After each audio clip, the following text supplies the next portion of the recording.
Hello there, good afternoon, good morning, good evening, wherever you are in the world. Welcome to the third session of the second day of the first test between Lanka and Centurion in Pretoria.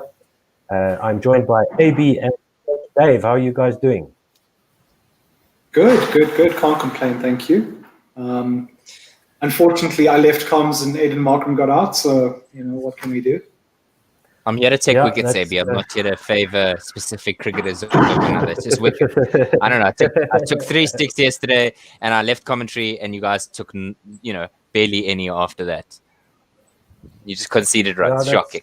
That's the way the cookie crumbles sometimes. We are waiting for the action to start at Centurion Park. I'm about 30 seconds behind the live feed at the moment, looking at the ICC Men's T20 team of the decade right now. But we'll sync up as far as we can. I've just seen the ladies' ODI team, if that's any indication. The first one that came up. Okay, so let me know when the ICC Men's T20 team is on there. So we'll try and sync up our feeds here so that we don't have spoiler alerts. People yelling there's out. the men's T20. There's the men's T20 team. All right. So let me know when that goes off screen. And then I'll try and pause it here on my side. There we go. It's gone off the screen. That's now the men's ODI team of the decade. I'll let you know when the men's ODI team. Okay, so you can tweet us at Guerilla SA. That's at there's the men's ODI. ILLASA, and I am 65 seconds behind on the live feed. So that's if you want to sync up your feed there at wherever you are, you can mute your TV and pause your feed if you can for about 65 seconds, and we'll all be on the same page.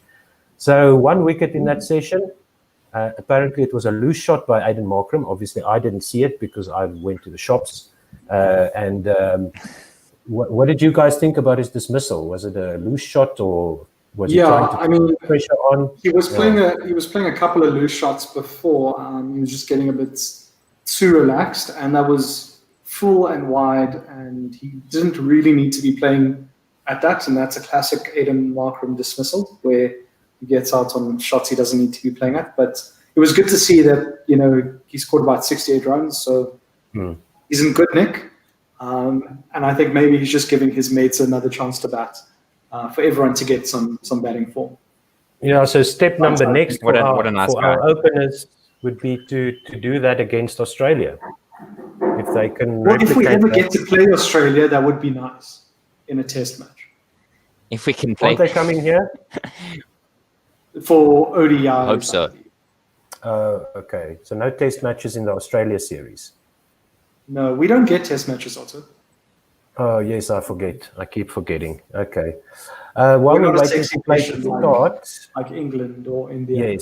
Yes. We're not a powerhouse of the international game. All right. So what are we expecting from South Africa? Rassie van der Dussen and Dean Elgar at the wicket. Dean is a few runs short of next milestone. We want to see them bat through to the end of the day at least and get that trailing score down to close to 100. What are they trailing by now? 216, I think. 212. It was 212 at the break. So if they can put on another 90, 100 runs in this session, we'll be happy without losing a wicket. I'd like to see Rassie get in amongst the runs, because once he's in and playing well, it's a beautiful thing to watch. He's very dangerous there at number 3 for South Africa. And then from Sri Lanka's point of view, they need to also clean up their act. Same criticism that we had for the South African bowlers. Absolutely. I think South Africa came back a lot better in yesterday's final session. Lucius Apamla notably being the one. But I just think the key is going to be how South Africa steady the ship going through this next session. Yeah, we saw some cracks in the pitch, some balls misbehaving. So really the batters have got to watch for the bad ball the balls that need to be punished, and just leave the rest as much as they can and defend their stumps. We saw Sri Lanka going at the stumps a lot more than the South African bowlers, trying to get the LBWs and exploiting the variable bounce there in that way. A little bit of movement off the pitch for the leg spinner, Hasaranga. And Sri Lanka will hope that maybe he can get into the match, because their seamers are, apart from the odd ball from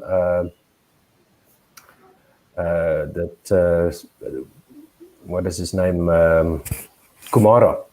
Lairu Kumara. They're not really clicking over 140 k's an hour at regular intervals. What do you think is the tactics from Sri Lanka? What would you like to see from them, from a Sri Lankan point of view, removing our green-colored glasses for a moment? It's very difficult to remove these green-colored glasses. Honestly, I would just like them, well, firstly, to change their jersey or their sponsor color to match the same sort of white. That's a pain point for me. But also, you meant tactically, AB, tactically, not, Oh, tactically. Well, look, they need to get back to basics of test bowling here. The lines and lengths that we've been begging both bowling sides to bowl for majority of this test match. Target that off stump, not necessarily that middle stump, because that's what they've been doing of late. And, when it slides down to leg, the likes of Aiden Markram and Dean Elgar have punished them. Rassie van der Dussen is still new in this. He's only been around for about 40 minutes. So let's test him.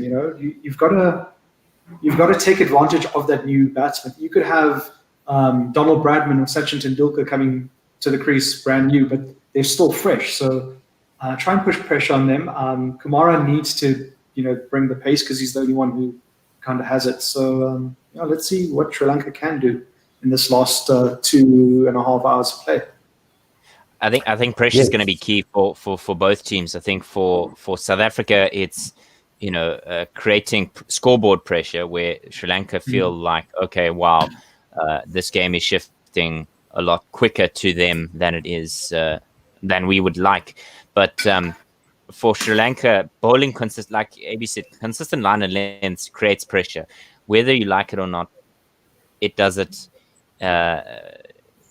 without saying anything. So if you're going to bowl, 7th, 8th stump line, you're not going to come right. So pressure will be key, as is key with all test innings. Let us know what you think at Guerilla SA on Twitter, and you can comment on our Facebook feed. We might check that out if we can, but mostly we'll be watching out for the messages on Twitter there. Let your friends and YouTube. Your friends know. Yes, and YouTube, you can comment, and we'll try and pick up those comments as much as we can as Lairu Kumara comes in for the first ball of the post-T session over the wicket, right onto Rassie van der Dussen, beats the inside edge along the ground through to the keeper. That one kept a bit low. Rassie is looking at his bat with a questioning look and doing some gardening there on the pitch. That ball was just outside off stump and did not get up at all. Bounced once before reaching the keeper. And that's exactly where you need Why to is he be looking bowling. at his bat, AB? No. So he was just trying to make sure his bat is okay from all that hard swinging. Yes. Maybe the air resistance created some trouble there for the wood of his bat. So Kumara in again, 2 slips to Rassie van der Dussen, drives this one through extra cover, and that will go for 4. Nice shot there by Rassie, a little bit wider from Kumara and full, and Rassie was all over that. Nice cover drive there. Margins between beating the edge or getting the edge and going for 4 are so small in Test cricket. Absolutely. No, agreed. Absolutely. And that one was too full by Kumara. Yeah. Definitely. Otto, what does van der Dussen mean? Any idea? The surname, would be from probably from a town called Dus or Düsseldorf, maybe in Germany? from the Dussen, whatever Dussen is, could be a town's name or a family type of some kind of significant landmark or region. So I'm not sure. I'll have to check that out for you. But I just had a quick Google, and Dussen in Afrikaans doesn't mean a thing, but Dussen in Dutch means in between. So it could be Rassie from in between.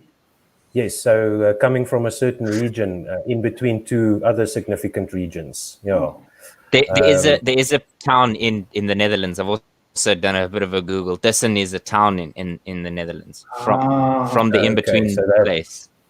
That's it, yeah. So that would be where the name comes from. And Kumara again to Van der Dussen, straight back down the pitch, no run. 184 for 1 is the score there after adding 4 runs after tea with that cover drive by Rassie. And now that we are now trailing by 212. We were trailing by 216. We being, of course, South Africa. We are all South African supporters mostly, except Ravi Nair, who joined us from India, which was very exciting. I'm enjoying this remote thing. Yes, Abi. So a fun tweet from Vabav Bajaj. Kumara over the wicket to Van der Dussen, defends this outside off, and there's no run. And he says, if Alga is scoring runs for fun, then believe me, this pitch has to be a batting paradise. Yeah, I think you have to factor into that the bowling performance by Sri Lanka. So yes, it is good to see Alga scoring runs, and I think that Sri Lanka have replicated our mistakes in South Africa's bowling. So gave him a few too many loose balls. Kumara over the wicket to Van der Dussen, way outside off stump, left alone, no run. I want to add my 2 cents, if I might, to that. I just think that we always look at Alga and think, yes, he's going great guns. But I think Alga makes difficult pitches look good. I think, there are some batters who make bowlers look fantastic when they're pretty average. I think Alga is the kind of guy who makes a difficult pitch look a lot simpler than it really is. But I don't know. Maybe that's just my view on things. And we have a tweet from Leah saying that Guerilla SA, I can tell you that Dussen doesn't mean anything in German.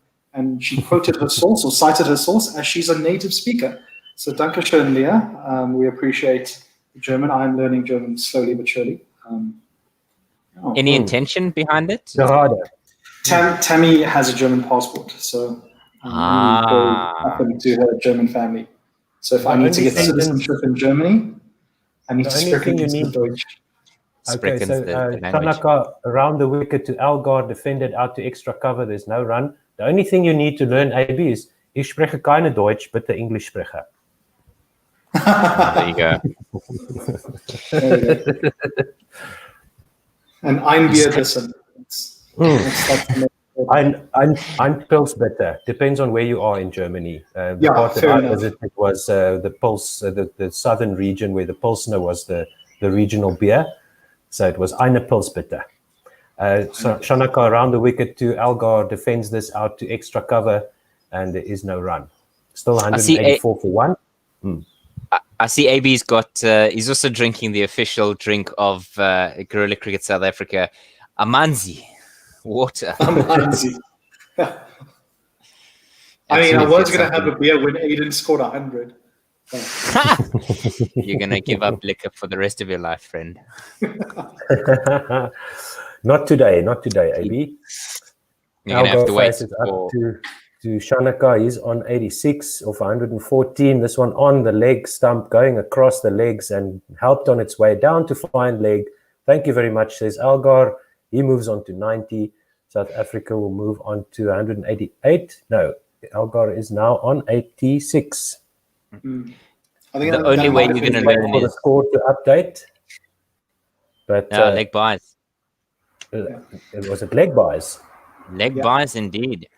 Oh, I see. Okay, yeah. So 188 for South Africa, and Dean Algar remains on 86. Well spotted there, Dave. Thank you.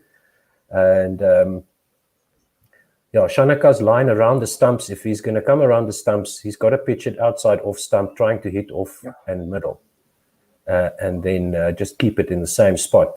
Shanaka goes around full and on off stump, but Dean manages to clip this off his boots to the deep mid-wicket boundary for a 4. So that will take him to 90 runs, and South Africa to 192 for 1. They trail now by 204. So a great fight back here by South Africa, led by Algar and Markram. I think for now, Rassie can just relax and enjoy the view and just rotate the strike, because Algar has got his eye in. And when he's in this type of mood, he can really boss around any attack. So this is good to see from a South African point of view. Now, two full there on middle stump, helped to mid-wicket by Algar. 51-run partnership up already. Okay, that's good. That's good as well. Because that was the one thing that was great about Sri Lanka. They managed to string those partnerships together. They did. Everyone got into double digits, which is always something appeasing for the OCD in me. It's all standard sort of double digits.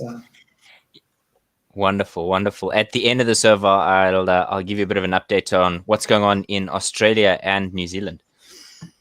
Shanaka response to Algar and defended to the onside, no run. Leah's response to Otto saying, "Wait, what? Pulse is more of a northern thing in Germany. The South prefers sweetened donkey piss." I was in Constance, Leah, next to the Bodensee. Is she saying essentially that those in the South are Philistines? They are heavily. They've got this like hectic rivalry between regions and the regional beers. So you have to be quite careful about what you say about the beer that you drink, because people take it very personally. That last ball by Shanaka over the wicket to Algar yielded no run, and that's the end of the over. 192 for 1. In the second test between Australia and India from the Melbourne Cricket Ground, Australia all out for 195 in their first innings. The Indians in reply 277 for 5. They lead by 82. The stand-in captain Ajinkya Rahane is the man who's stood out for his team by scoring a wonderful 100 off of. He's currently faced 200 deliveries, and just good to see him put his hand up and score. Across the Tasman Sea, you've got New Zealand taking on Pakistan in their first test from Mount Maunganui, and I'll give you after this ball. Kumara to Van der Dussen, who squirts this one off his pads down to fine leg. They take an easy single. There is a fielder down there, but it rushed straight to him, so no chance for 2. 193 now for 1. And the Kiwis, 431 all-out runs, unsurprisingly, from Kane Williamson. But Ross Taylor becomes the most capped New Zealand player ahead of Brendan McCullum. And Dan Vettori, I think, was second in the queue. But Pakistan 30 for 1 in their third session. Current run rate is 1.5, where we have 4.5. Sure. Okay. So struggling to get going there, the batters in New Zealand. It sounds to me. Okay. Back to Centurion. We have Algar now facing up to Lahiru Kumara. There's some field movements, yes, as he comes in now. Short ball. He's right on over the wicket, short ball, and through to the keeper over Algar's back. Yeah. Well done. Called it. I just saw the deep square. And for a moment that I wasn't on the same speed as you here. So okay, so that was just a visionary foresight. Yes. Okay. The deep square. That's why Dave gets paid the big bucks. Exactly. They put the deep square. You knew it was coming. I mean, the double bluff would have been the Yorker, but yes, the short ball immediately coming out there as soon as they put the deep square out. I mean, they've got a fine leg and a deep square. It's going to be a couple of short balls, yeah. At least they another one by Kumara into the armpits of Algar as he jumps up and fends it down to square leg. where it's picked up right next to the wicket. There's no run. So they've got what looks to me like a leg slip or a leg gully or a short, fine leg. I'm not pretty sure the helmet's going to come out that. pretty soon. Yeah. And then they've got Dean jumping now with that last ball, fending it out of his armpits. And we'll look at the slips now as he takes guard again, looks around, checks out the field. They've got one slip and a backward point or a gully. And then they've got an extra cover. Here comes the helmet. Good call, AB. Yeah. Jeez, you guys are on point here. Nice. And Leah responds, I have an aunt in Constance. I think the most popular beer there is Export. Yeah, we drank a lot of Rothaus Pils there, if that helps, Leah, to give you some info there. Okay, Kumara over the wicket to Algar, into his shoulder again, fended away off his ribs, but nowhere near the short, fine leg. At least he's bowling to his field now, so he's going to. And this is good.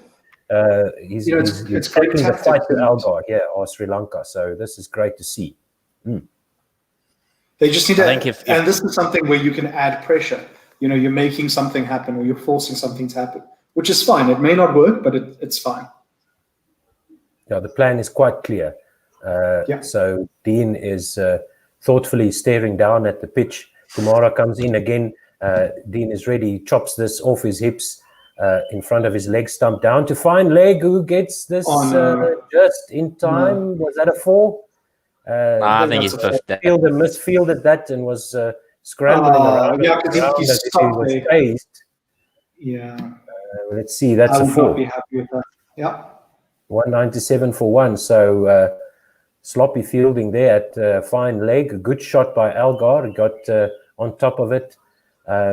That would have hit him in his ribs, but he was in the air and playing it off his hips instead, down to fine leg. And we see the bridge coming out, or that's what you call it, right? Long barrier, yeah. The long barrier coming out there, but not quite perpendicular to the ball, and it goes and touches the cushions. Kumara again to Algar, again on leg stump, on his hips, as he jumps up to get on top of the ball.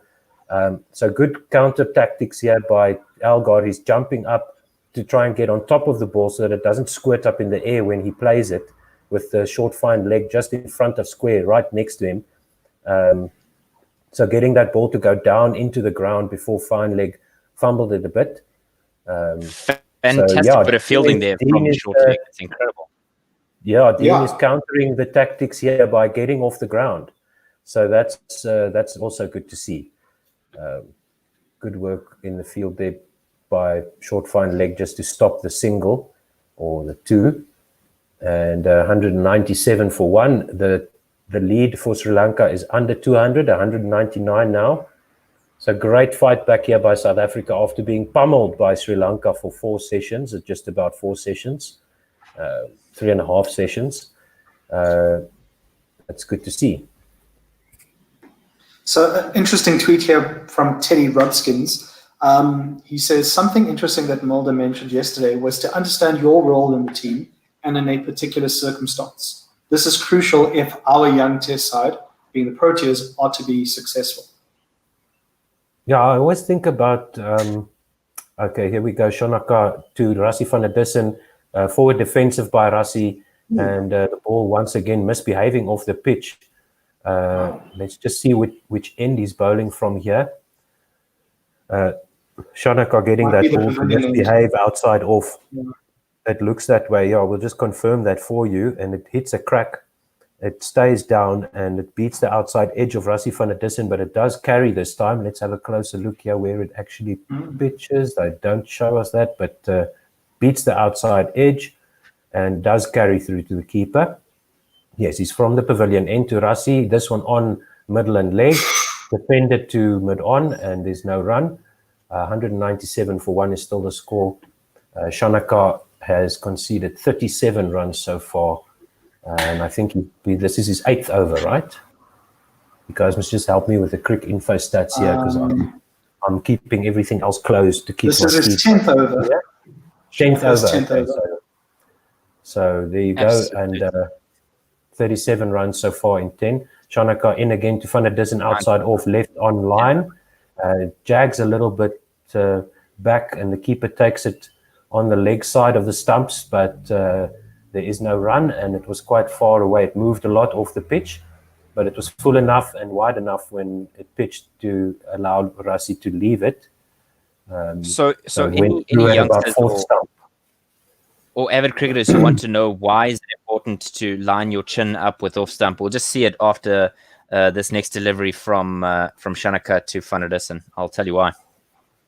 Okay. Wow, free coaching lessons from Coach Dave himself. And Shanaka Can again 30-year-olds left alone through to the keeper, no run. Let me Is it just too so late for me to turn pro? here in front of the TV. Hang on. Not a problem. So as we look at each replay in this over, there's been 4 dot balls, but the brilliance of the bowling shouldn't be understated here, because it's a fantastic line and length that he's bowling. But more importantly, Van der Dussen knows exactly where his off stump is, and it isn't. You'll see it's not catching the edge because he knows where his off stump is, and anything wider than that is not something for him to throw hands at or lead with the bat.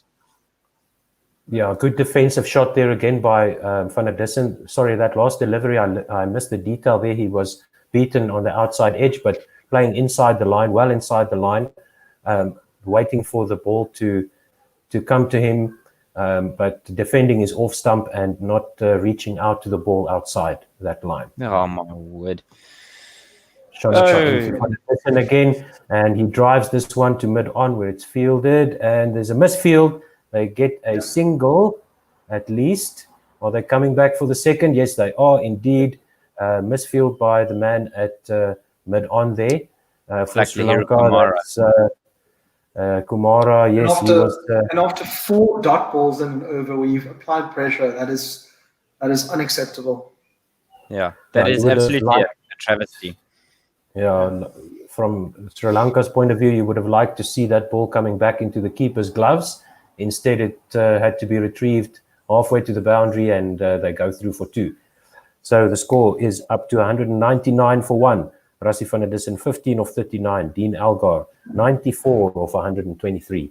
And Dean is 18 runs away from 4,000 runs. His average now is 39.43. 15 50s. Today was his 15th 50 there, and 12 hundreds. Best of 199 versus Bangladesh in 2017 in the before times in Potchefstroom. In the before times. Now I wonder how this I think it'll be leg-sided body over is going to go, because Dean is on strike, I believe. Yes, Kumara into Dean Algar again onto his ribs. He brings this down to a short fine leg. Is that short fine leg or leg gully where that guy is standing? Where the guy that just fielded the ball? That is leg gully. That's leg gully. Okay, so they're trying to get the edge of the inside edge of the left-hander to the leg gully, or the ball that squirts up off the shoulder to that short square leg. And as I mentioned before, Dean is fighting back or countering that tactic by getting on top of the ball, getting his hands high and jumping in the air. This one was too short, and he just ducks underneath it through to the keeper for no run. That's fine. This is interesting. Yeah. This is a battle. Game on. Let's go. Yeah, I think something to note here has been the numerous misfields we've seen in the last hour or two from the Sri Lankans. I mean, there was brilliant fielding at short leg there in the previous over, but it's all wasted if, like AB said, you've built pressure in an over, and then suddenly some clown at mid-on lets it go. Do you guys think that's because of the lockdown, because of the lack of playing? Kumara comes over the wicket to Algar now on leg stump, off his pads, played by Algar square, just behind square on the leg side. They go through for a single. So let's see what Kumara is going to do. Yes, 200 up for South Africa. They trail by only 196. good stuff from the South Africans, and the fight is on in Centurion between Sri Lanka and South Africa. Good to see that from a neutral point of view, that as Ravi Nair pointed out, he wants the South Africans to do well, but not too well. And I'm sure we'll start hearing the calls on Twitter for the collapse to get the contest really to an interesting situation. For Van der Dussen, they've got 2 slips and a gully. They've got an extra cover and a mid-off, mid-on, and a man on the boundary on the square, on the onside, left alone by Van der Dussen through to the keeper for no run, and then a fine leg on the boundary. So man sweeping on the leg side on the boundary, and I couldn't see the offside boundary, but they probably have got somebody back there as well. Yes. So yeah, just coming back to your question about the midfield, Sri Lanka haven't played cricket since March, and of course there's an element of rustiness, but yeah, it's just sad to see that they're not applying pressure in the way that they would normally like to do, and you can just hope that the fielders play ball, but they're not really. This one from Kumara to Van der Dussen, defended outside off, and there's no run. 87 miles an hour there by Lahiru Kumara.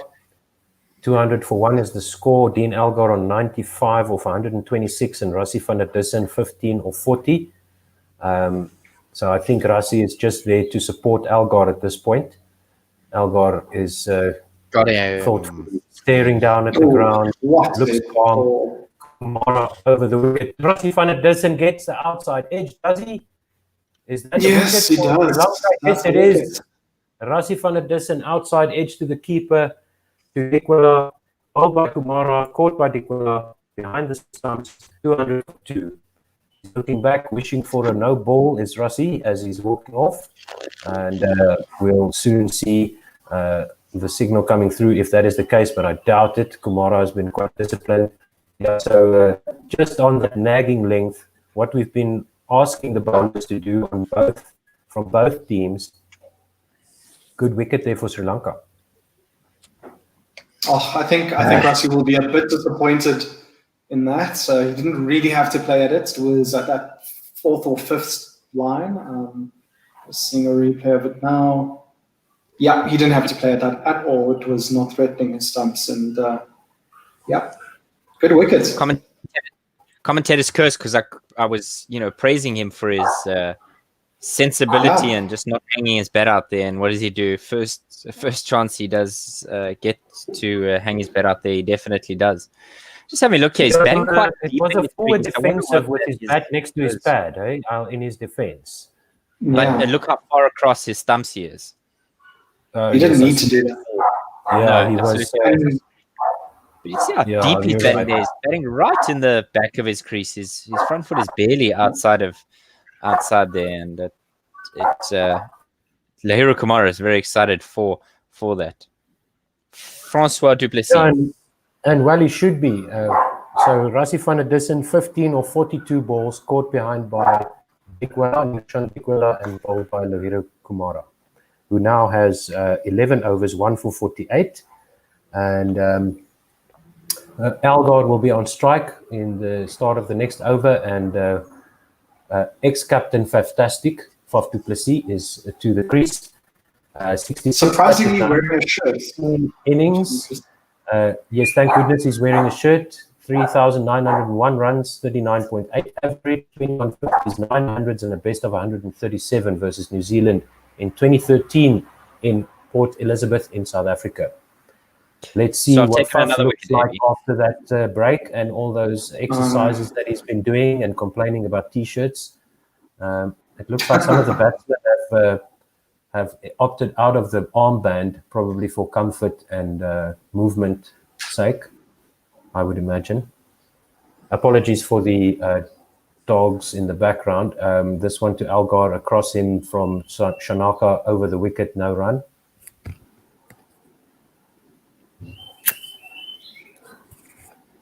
Simon Gear. Yeah, sure. A tweet. Hello from Bloom. SA batting themselves nicely back into this game. And as Simon tweeted that, based on our timestamp, Rassie van der Dussen lost his wicket. So Simon, if you're listening, please stop tweeting. I'll get publicity.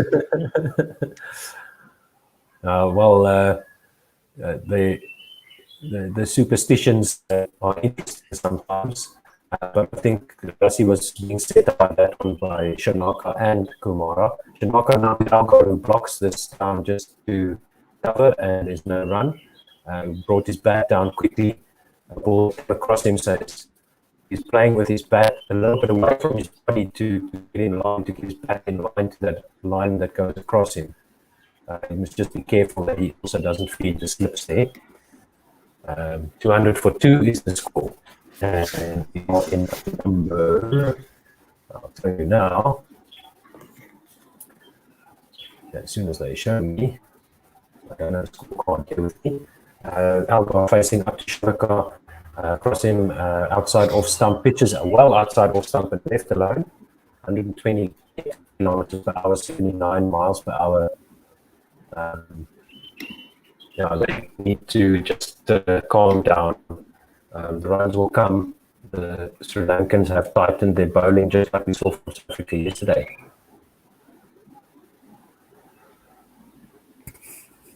AB, what do you think? I just realized I'm a little bit ahead on visuals, and I have nothing to say right now. Me too. Played right back to the bowl. He's put the ball by Shanaka for 95 of 129 balls in the end, I think. So Dean Algar played this 130 balls, yes, and he's played this straight back to the bowler, softish dismissal. We'll just have a look. It was so soft. It was a completely unnecessary shot, and now you have Quinton de Kock and Faf du Plessis both on 0 from 0. Coming in, shocking. Sri Lanka being rewarded here for their fire work. trucks. Shanaka fire trucks everywhere. Yeah, Shanaka got the drive going from Algar, and his inside edge just ballooned the ball gently back to the bowler. And I need something stronger to drink. I'll have to say that's because of all the good work put in by the Sri Lankan bowlers, bowling to their plans. And once Shanaka gave Algar the opportunity to drive, he took the bait and got the inside half of his bat, and the ball just gently drifted back to Shanaka, who caught it. 200 for 3 now. So 2 quick wickets by Sri Lanka, and still 196 runs ahead of South Africa's score. Dean Algar is not impressed with himself there. Quinton de Kock comes to the wicket at number 5. So he had a good rest after his glove work. Coach Dave, head in hand. The openers got off to a wonderful start. Quinton de Kock, 48 matches, 2,934 runs, 39.12 average. He's only got 500s to his name, but a very handy average there for a wicketkeeper and now captain. So it's interesting to see. What will be interesting to see how he goes about it here. AB, you were the one who gave Sri Lanka instructions post break here, and they've listened to you exactly. Bowled the lines and lengths that they needed to, and they picked up 2 sticks for it. I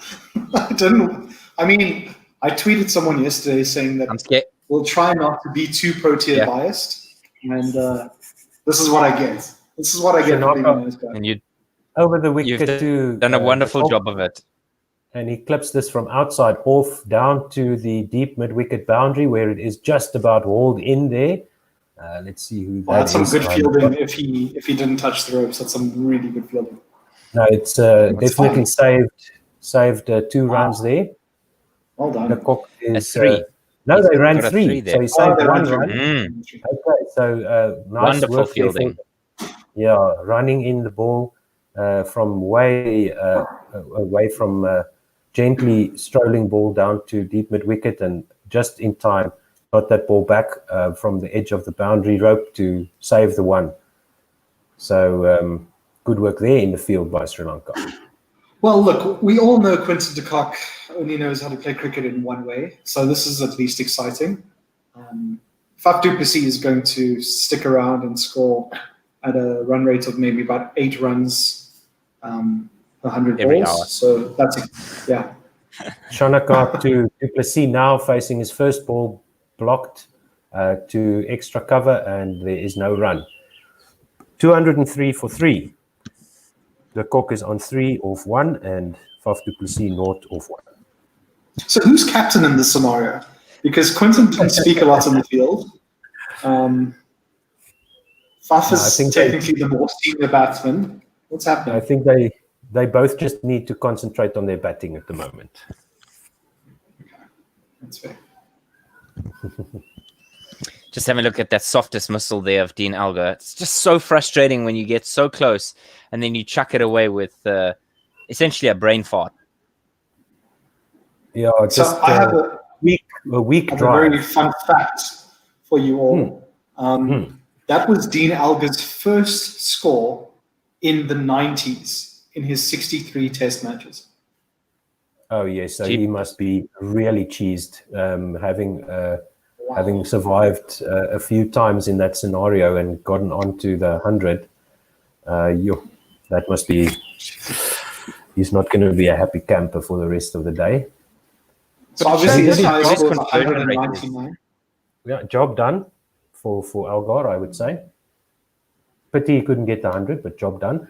And this one is another replay of that caught and bowled, and just drops his head immediately, Elgar, leaning on his bat as he realized what had just happened. And, but we have to say, good work. Reminds me. Build up to that wicket was trying new things, going to their plans, executing their plans, and they got the reward. So well done to them. The Kok is facing Kumara, the left-hander now facing the right-handed Kumara. He will probably come around the wicket to the Kok. Let's see. Yes, he does. Around the wicket to Quinton de Kock, now outside off stump, slashed by Quinton, backward of point, and 4 runs. So Quinton de Kock is off the mark. Yeah, so he's playing a one-day game as per usual, Quinton. He's not going to die wondering here. No, he doesn't. Yeah. He's got the black armband. We've got a nice tweet from Leah. That's a very altruistic tweet. She says, "Here we go. Let's get Faf back to that dressing room so he can get rid of that irritating shirt ASAP." There you go. Lennox Leah. So, I'm sure she must be loving CSA posts at the moment.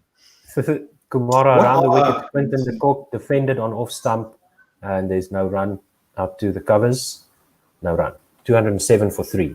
De Kock on 7, and du Plessis is still yet to score. And Kumara in his 12th over has conceded 52 runs for his 1 wicket. He's got 4 balls to go in his 12th over. And the South African innings, how many overs have we faced, please, guys, with the scorecards? This is the 45th over. 45th over, okay. So Kumara around the wicket to Quinton, on leg stump, flicked off his boots. And there's a sweeper out there on the leg side. They only take a single, it looks like. 208 for 3. Faf du Plessis will face Kumara now for the first time. Now we see the build-up here by the Sri Lankan bowlers against Van der Dussen, and he keeps on leaving the balls outside off stump that are too wide, and playing the balls that come close to his off stump, and then that one just in between, bit fuller, it looked like, and enticing him to play that forward defensive again and finding the edge. Good work by Sri Lanka. Fun question or tweet from But Malume saying, "We all know Quinton de Kock isn't really less to be captain, right? He just wants to play cricket." That's a fair question. This one short by Kumara on middle and leg, ducked underneath it easily by Faf du Plessis. No run. And in Paul sending us an amazing stat saying, "Quinton de Kock is the first player to captain, keep wicket, and bat in the top 5 of the order in a test for South Africa since a bloke named Jock Cameron, who batted at 3 versus New Zealand at Wellington in 1932. So obviously Simon Gear was around, so Simon would be able to tell us more about Jock Cameron about that match. Yes, Kumara over Yeah. the wicket, full on middle and leg, just about hip height, flicked to mid on, and I think they might have taken a single there. Yes, they did. So Faf is off the mark, 209 for 3. So a bad ball there, and Faf not yet with his eye in, because that one in an ODI would have gone sailing into West Street there. It's fantastic. We have the most testy of test players batting with the most T20 of T20 players batting. It's going to be a hell of a lot of fun. Yes, let's see what these two can do for South Africa. Kumara in again. Quinton de Kock plays across the line, out to deep mid-wicket, from outside off into the boundary rope. The sweeper on the leg side had no chance to cut that off. 213 for 3. And SA trail by 183. AB, I've got a question for you. Home ground advantage, a thing of the past with no fans? So I wouldn't say based on the atmosphere, so because obviously that's a very simple answer, because no fans, no atmosphere, you're just playing wherever. But the fact of the pitches does prove an advantage. I mean, Aiden Markram knows this ground like the back of his hand. So does Dean Elgar, and you saw it. So I think that's the only sort of advantage you'll have. But very good question. We've seen in other sports that teams, like in football, for example, teams sometimes struggle at home because they don't have their roaring fan base. But grass is grass, whereas in cricket, you've got the elements of the pitch that you're pretty much more used to. So interesting. What do you think, Otto? That first delivery by Shanaka outside of stump and left alone by the sea, and there's no run. Oh, I think it definitely makes a difference. And the players all talk about the fans after the matches, after they've played the matches, and thanking the fans. So I think it makes a huge difference. Shanaka over the wicket to Faf du Plessis. He plays this full ball out to mid-off, and there is no run. 2 slips and a gully back point. Mid-off who fielded just now. Yeah. But Dave, at the same time, if you're Mark Boucher and you want to just make the players feel like, a bit used to this sort of environment, just say that, or just tell them, guys, pretend you're playing at Kingsmead. It's the same sort of atmosphere. So, ouch. Shaka over the wicket to see on off stump, and he flicks this in front of square on the onside, and there's no run. Now, I do think it makes a difference. And also what the players have talked about, those who have been in these bubbles, is, the advantage of playing at home, being able to go back home in between matches at least, as we see the setup for Elgar's wicket again. Shanaka over the wicket on middle stump, appeal there for LBW, but I think that was either an inside edge or a little bit too high and going down the no run. 213 for 3. So that's also something that comes into play, is the fact that your family is there. You can visit with your mates and your family members and your wife and your children. Even if you're sleeping in the team hotel, you can at least have a meal maybe with your wife or something along those lines. When you are away from home, that gets taken away from you, and if you're in the bubble, same thing. Faf du Plessis defends outside, off stump, and so some of the players have found it tough to be so close but so far from their families. Yeah, it's a difficult one. I mean, there's that, and you mentioned families, guys like Luther Supamla making their debut today. In this test match, and as well as Hasaranga from Sri Lanka. It's also a different one there. This one from Shanaka just spits up, and Faf du Plessis is able to fend it off. That is the end of Shanaka's 12th, 2-1-3 for 3. So, Maybe what's the plan for the next little bit? Or maybe you've got something else to discuss. Well, yeah, just a quick one on Faf. I see him taking his backhand or his right hand off his bat quite often. Are his fingers okay? Because Faf has had issues for a long time. His fingers are heavily damaged. Okay. Yeah, he's always got those fingers taped up. He might have had a chance to rest them a bit, but if you have a look at his hands, it looks horrible. Looks like a tennis player's toes. Yeah, so Dave, I think getting to, you've got 2 hours left or just under 2 hours left to play. You've got the 2 senior captains here, or whatever you want to call them. They need to be there tomorrow morning. So yes, you can take your foot off the gas. Well, Faf will certainly do it, and Quinton will only think of one way of playing. So he's just, you can't lose another wicket. You want to get that lead or that deficit down to under 100 by tonight, if possible, which is very doable in 2 hours. And then you just want to secure your wickets. So it's Fernando back into the attack. He goes left arm over the wicket to the left-handed Quinton de Kock, defended out to mid-off, no run. And another question I've got for you, AB, is that trial by fire here. Sri Lanka also short of a bowler and a batsman. Do you think that's going to play in the mind of the South Africans? I think right now it shouldn't, because you need to earn the right to, bowl at them again and bowl for the match. Right now, all that matters is the guys who are at the crease and who are to come, that they're in the right mindset of doing a job for their team.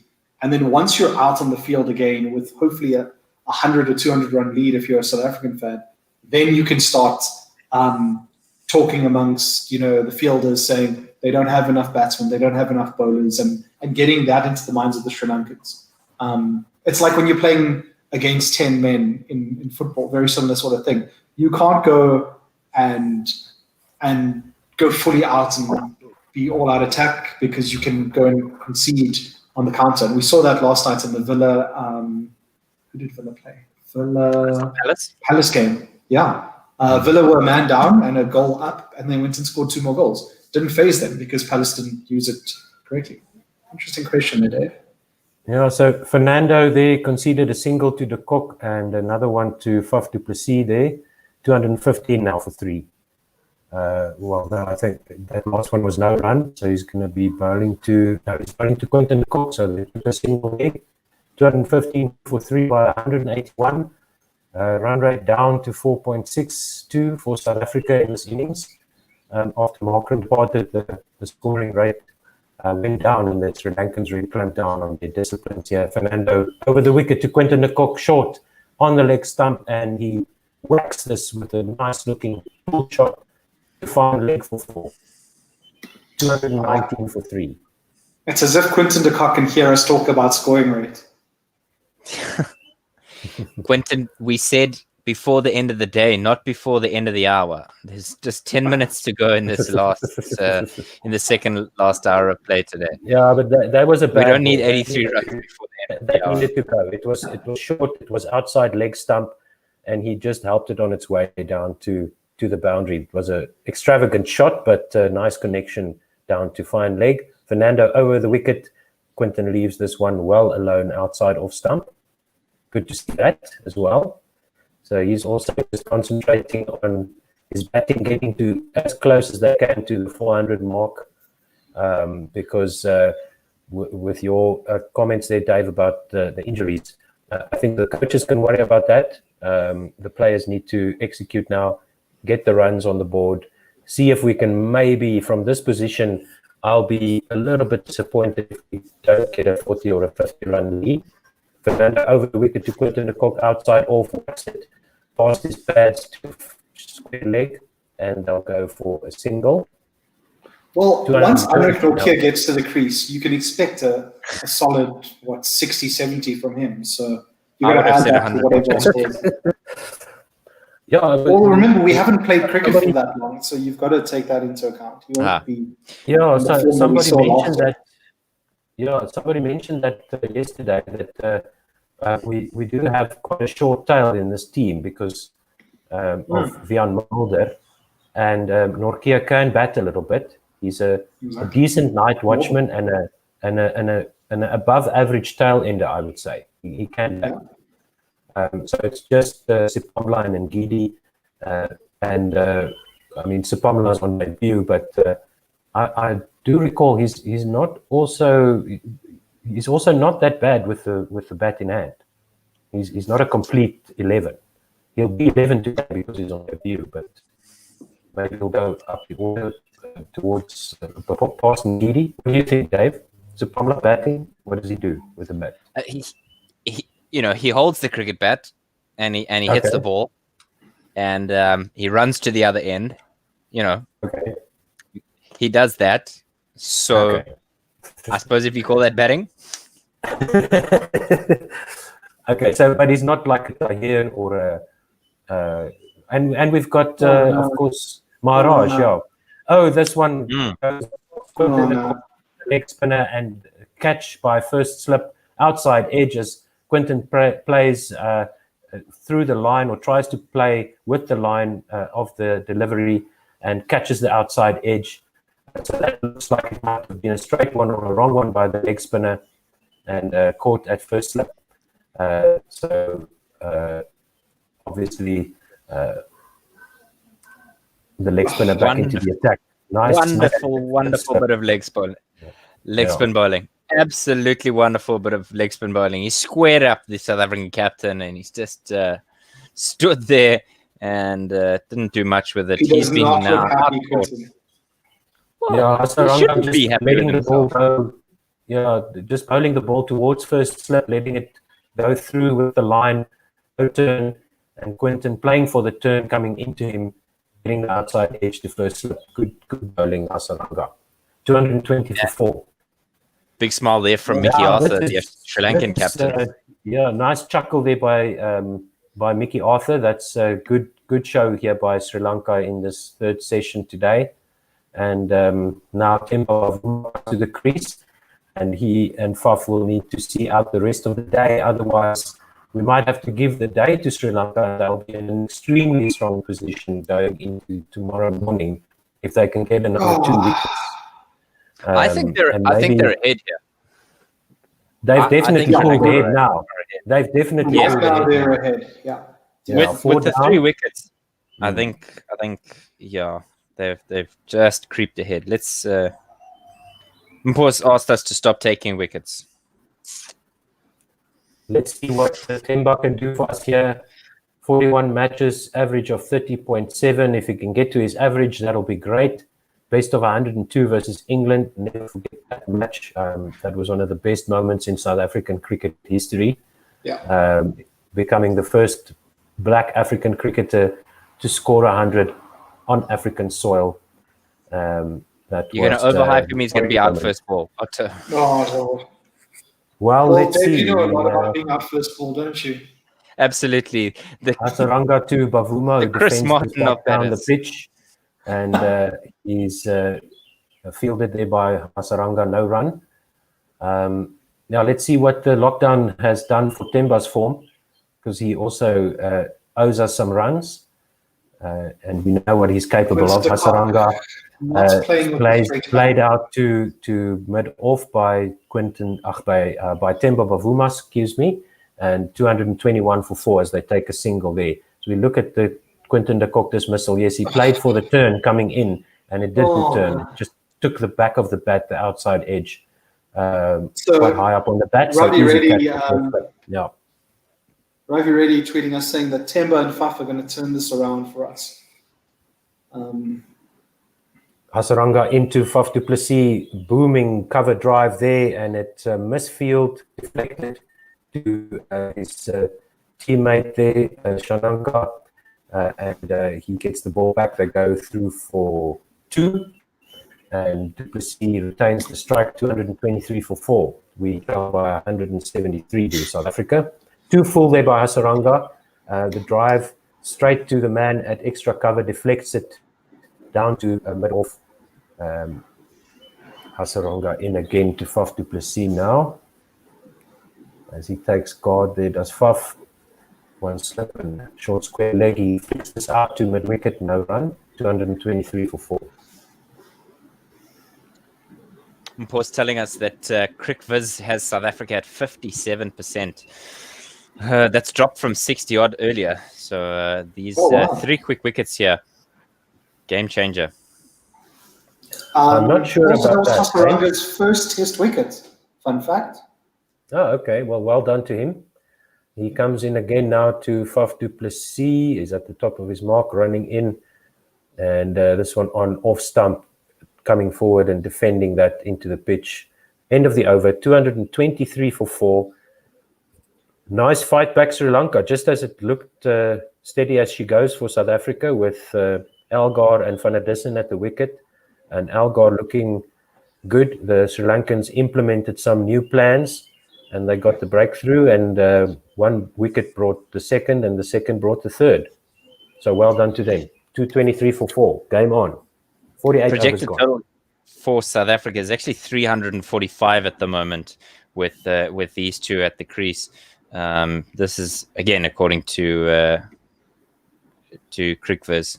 It's interesting to see where they 345. That's not bad. Yeah, not bad. I think I would take from this 345 position, right. I would take that. Yes, yeah, I would take that from this position. And I'm just keen to see how the South Africans are going to play this now, because they need to survive now to the end of the day. Bavuma lets this one go from Vishnu Fernando, whose left arm around the wicket to the right-handed Bavuma. No run. Yeah, I think South Africa just need to consolidate here for the next hour. You've got two established cricketers here in Faf du Plessis and Temple Bavuma. They're both leaders. They're both on top of their game. South Africa's in good hands. Yes, they are. And this is a test match. So let's see.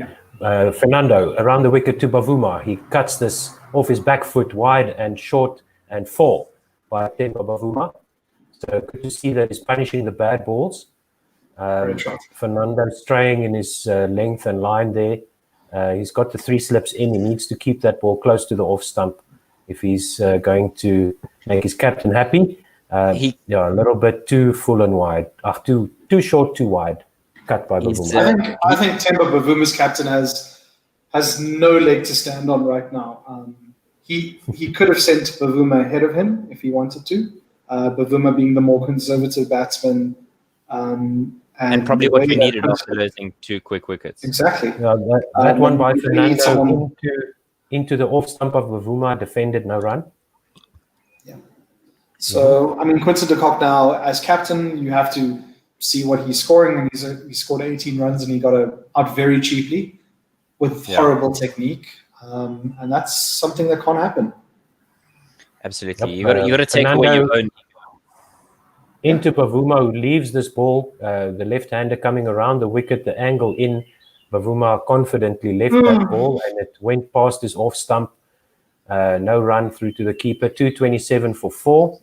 They trail by 169 runs. Let's see, how close was that to the off stump? How's Bavuma's judgment there? That was on full stump as it passed the stumps. So excellent leave there by Bavuma, I'll say. And this next one by Fernando, more onto the off stump line. They take a quick single and out to point, and it's an overthrow. Forward overthrow from Sri Lanka. The man backing up looks like he slipped there. Misjudged where he had to position himself. That's just shocking fielding. Got onto his heels and slipped. Yeah. Did he get Cheslin Colby there? Let's just have a look at the throw. Also, you're trying to run out Temba Bavuma. The man is so quick between the wickets. What is wrong with him? Cheslin left the man in the dust there. He immediately crossed the whitewash there for a fantastic try. What? Wrong way. Good pick up a throw by Sanaka, and then the man backing up lost his balance and fell over. Fernando around the wicket to Faf du Plessis. There's an appeal for LBW, but I don't think that came off the pads.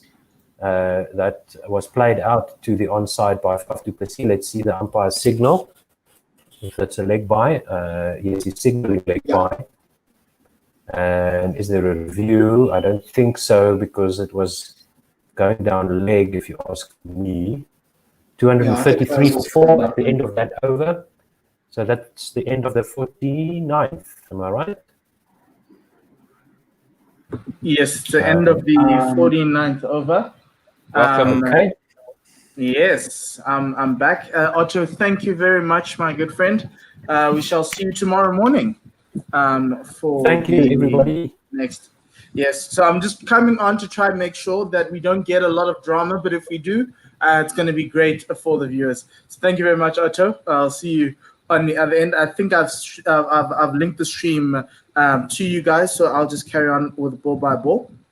That first ball was just played out by Faf, just to that man at back pad, just on his left from Hasaranga, who seemingly is bowling really well. Short ball from Hasaranga and punched down the wicket to the man at mid-off. Quick single taken by the South Africans as they make their way through there. I just complimented Hasaranga there on getting Quinton de Kock out, and then he bowls that filthy delivery. He was hanging on to it like an ex-girlfriend. Every leg spinner has one of those in his arsenal. Yes, no control over it sometime. No, you kind of like want to pull it back a little bit there from Hasaranga. We've got some comments on YouTube. Yuri M says a spectacular collapse. I don't think so. And Kantanvir says a stay at home. As Hasaranga comes in for the fourth ball of this over, it's a fuller length this time, and he plays it back out to the bowler does Temba Bavuma. 234 for 4. I think our scorecard is slightly slow in refreshing. That 5-run ball from Temba is causing the score is a little bit of a problem, so we'll just get that once that's sorted. It'll be updated well. So Bavuma on 10, Du Plessis on 4. Those wickets, guys. What was going on? What were you doing? I take wickets. That's my job. I come in and take wickets. I took 3 yesterday morning, and then you guys struggled for the rest of the day. Now today, no wickets with AB, and I come on and I take 4 for. Yeah, that last ball from Hasaranga is a criminal one. It's a no ball. Wow. So he's going to have to a spinner with the no ball. That's amazing. Yeah, that is quite a no ball. Criminal. So he bowls that extra ball to Timber, who plays it back out down the pitch. No run there. It's going to be very important for the Proteas right now, especially these two, knowing that obviously you've got Rian Mulder coming up, who hasn't batted a lot in international cricket, and then obviously the bowlers after that, just to make sure that they get as close as possible to that 398, as we see Hasaranga getting a little bit of a dead ball there. But yeah, I was just disappointed, I think, in Quinton de Kock's shot. Like, I think the ball did come through quickly for him, but it needed him to play straight rather than try to play across the line. He gets away with a lot of balls that way. But that leaning edge kind of cost him. Last ball of the over, Temba just plays it out to the offside, no run. It needed to be played by Temba Bavuma, not by Quinton de Kock. So you wanted Temba to bat at 5? Yes. We were discussing this earlier. Temba is the right man at 5. I mean, Temba could be the right man at 3 or 4 as well. It's just, unfortunately, there's... Yeah, so if you look, Rian Mulder averages 7 because he only scored 7 runs in his last innings. Keshav Maharaj, 15. Anush Nokia, 9. Luto's got no average, and Lungingidi, 3. So Sri Lanka will be are looking at the door to what you could say is a possible South African tail. Yuri's got a comment on Facebook as Vishwa Fernando resumes his 13th over. This first ball is outside of the off stump for no run. Yuri on YouTube says lack of application, guys, so it's going to be a scratch for a good score. Yes, it will be. But look, I think if you take from the Sri Lankan innings, you kind of feel as though South Africa, these two have it in them to give you 100 partnership and to set a foundation for some sort of a chase. I just feel as though it's great because obviously tomorrow then becomes moving day. Yeah. Perfect. Fernando in again for the second ball. Faf as strong as a what was it called yesterday? The Roman Sukut. That little block that he played, that military formation with all the shields outside. Faf just showing everyone that he's got a phalanx. Defense. Is that a phalanx? I think Yes, so. we had Let's a tweet Google. yesterday from Leah about it. It started with an S. It was a sukut, a scotus, a scota. Scrotum. Next ball is a short ball, and Faf just lets it go through outside the offside, outside the off stump for no run there. 235 for 4. Yeah, it's a row of pikemen, it looks like, rather, in a phalanx. A body of troops or police officers standing or moving in close formation. Yes. So that's what Faf's forward defensive is. Let's have a Okay. look. Yeah. It's a scotus or scolus? Scotus. Scota or Scotus. The next ball outside the off stump, 6th line. Faf does not want to play at that one. You were gonna, I think, and this is the perfect time. I've always said to people that Timber bats well when the team's in trouble. This is a perfect situation for that for him to shine, and I think it'll be. It'll be very interesting to see how he goes about his innings. Simon asking us, he's looking at the Google feed. Who does the live win probability on Google? Because it's currently saying South Africa has a 67% chance of winning this match. Next ball driven out to the field at extra cover. He manages to get a hand onto it, but it was all on the floor there, and Timber just not taking a run there. Very good fielding at cover. That's actually what by Hasaranga. Crickviz. I'm sure it's some guy just like us at home, just figuring out the mathematical probabilities. Next ball's a shortish one outside the off stump. They took a run in that last over, and that ball is led through by Faf du Plessis for no run. 235 for 4 at the end of that over. Yeah, look, I think they've got mathematics. It's like expected goals. In soccer, there's an algorithm, and it works throughout the game, and it gives you however many with what's going on. What's your expected percentage to win? Cool. Paul, I've got a question for you. What do you? And it's probably a necessary question to ask. The statement by the South African cricket team ahead of this game with the raising of the fist. Do you think it's reactionary, or do you think it's genuine? It's reactionary, and I'll tell you what I think, because they've been trying to dodge this element, because the taking of the knee seemingly is offensive to a certain group of people. Hasaranga starting with a little bit of it looked like a long hop there. Bavuma shaping to pull that, but he can't get enough of it, and it just goes bounces in front of mid-wicket for no run.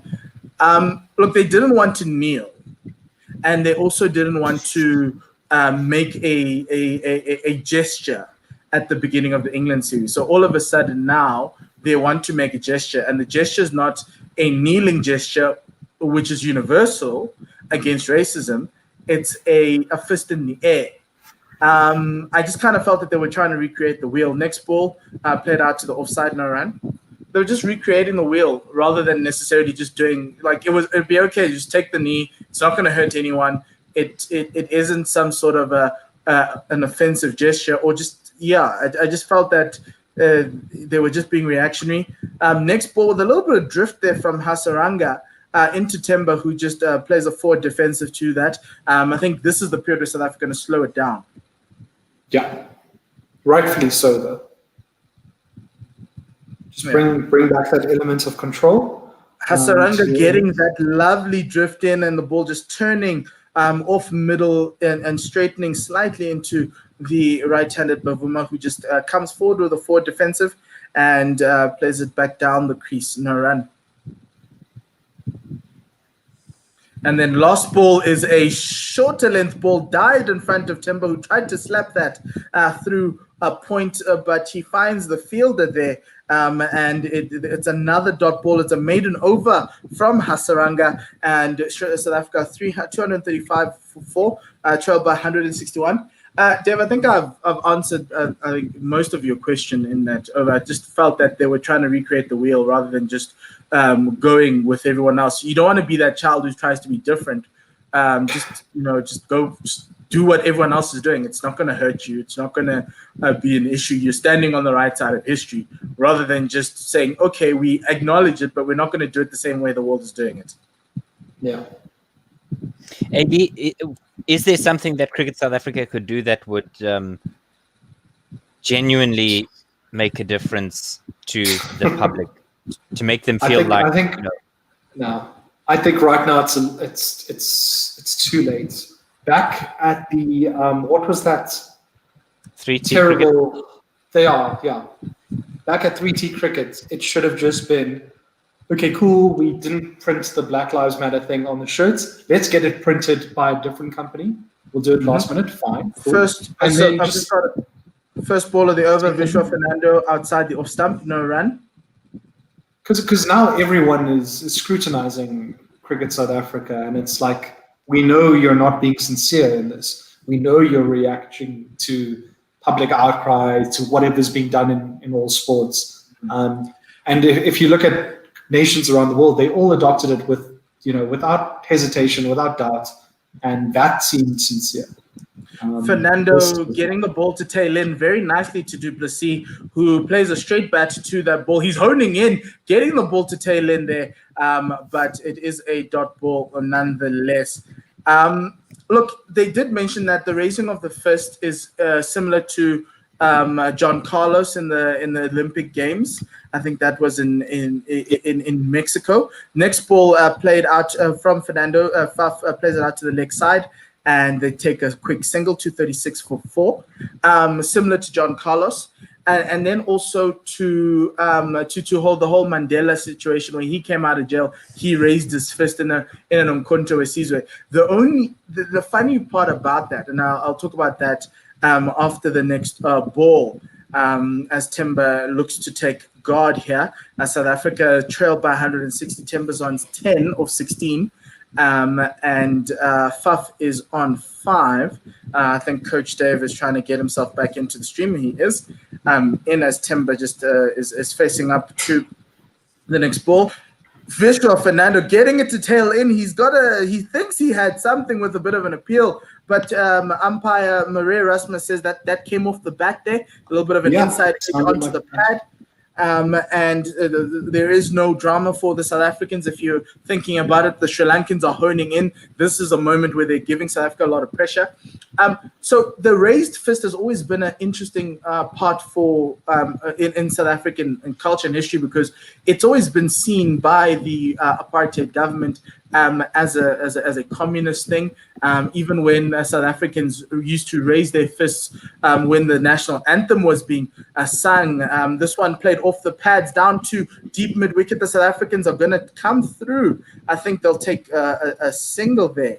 The score goes up to 237 at the with one ball left in that over.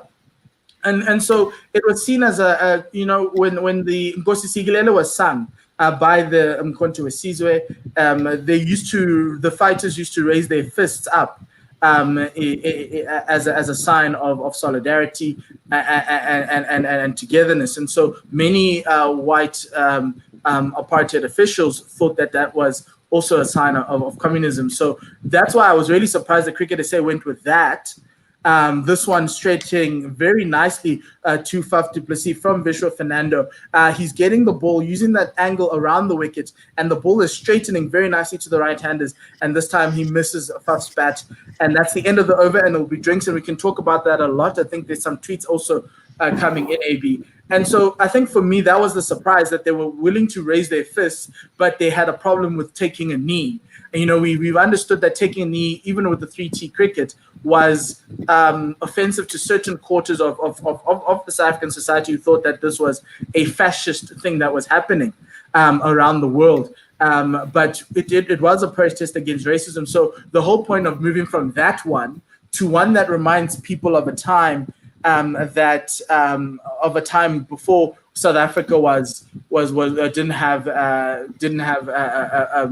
freedom is very interesting from CSA. I just felt that They just needed to take the knee, bite the bullet, because the interim board had agreed that they should make a stand against racism and they should be taking the knee. I just don't understand why, when that message came out, how that was, because they did say that they weren't going to force the team to do it.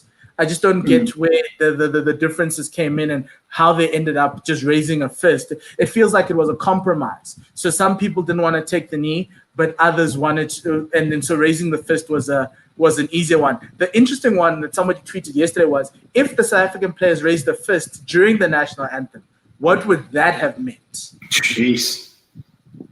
And that's quite interesting from that perspective. But look, at least they're making a symbol against racism, a gesture against racism, rather than just not doing anything, because that was very disappointing for me. So, Paul, you'd also know this a lot. Well, you'd be able to help out. Is Otto asked, what does taking of the knee mean in NFL, which is, of course, where Colin Kaepernick, took the knee.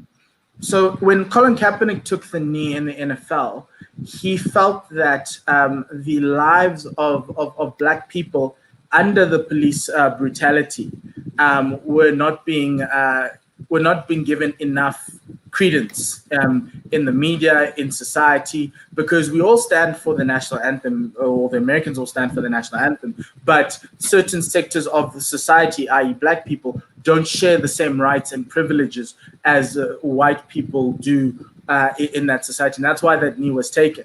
In 2020, the knee took a different form with the fact that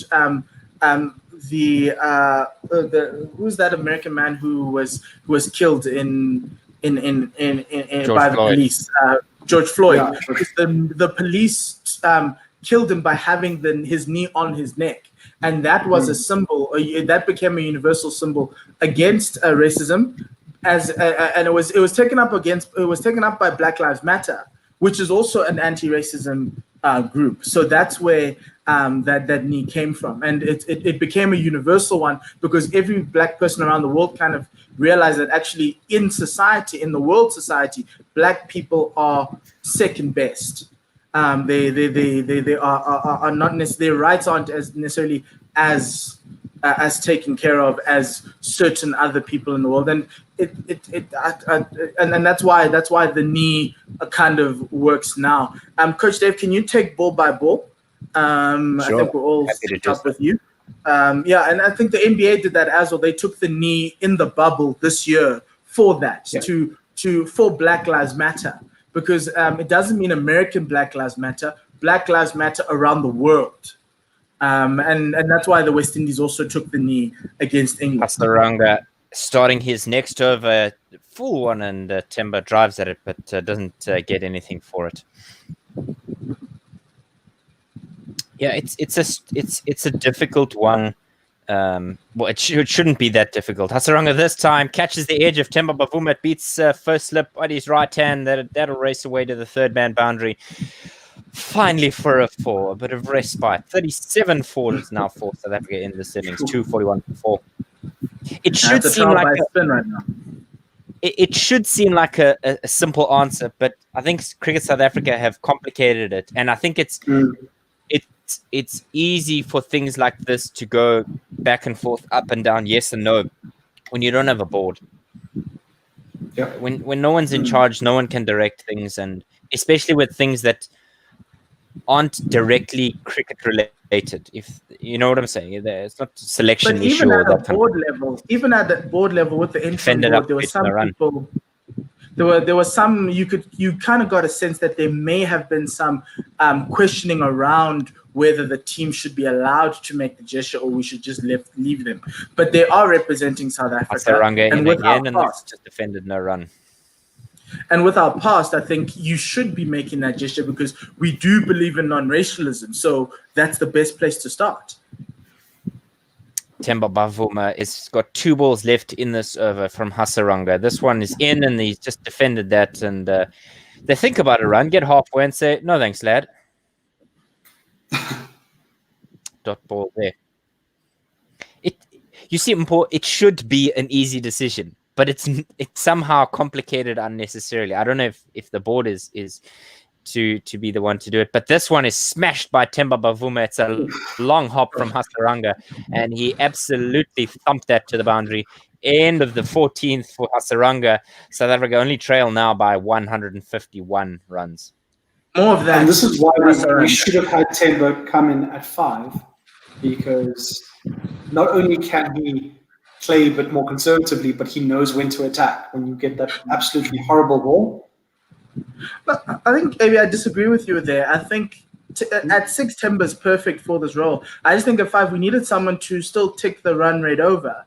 I just felt that obviously Quinton got a very good ball. He just he likes to play across his pads, and it's one of those things he needs to learn to just try to play with a straight bat to the leg spinner. Yeah. I mean, okay, look, Quinton has bailed us out in the last 2 years far too often, so he's allowed to have a bad day. Yeah. Start of a new du Plessis is caught on the back foot. That almost looked like a copy and paste of half of his dismissals from the previous season there. Just where his trap pads are 45 degrees to the bowler Vishwa Fernando. I think he's got a second life there. Faf motoring now. His strike rate is in the 20%? That's really quick for him. So he's clearly got some intent. Yeah. Well, maybe he's got a bit of a day. Vishwa Fernando in again, 2 slips, and this one is worked off the hips of Francois du Plessis as they casually saunter through for the second one. And here's the thing. I think the Proteas got out. I think outside of Dean Elgar got out to a ball that he was set up on, and he likes to obviously reach for the thing, and that was the bad shot. And the ball was good. The other dismissals, the one of Rassie got a good ball.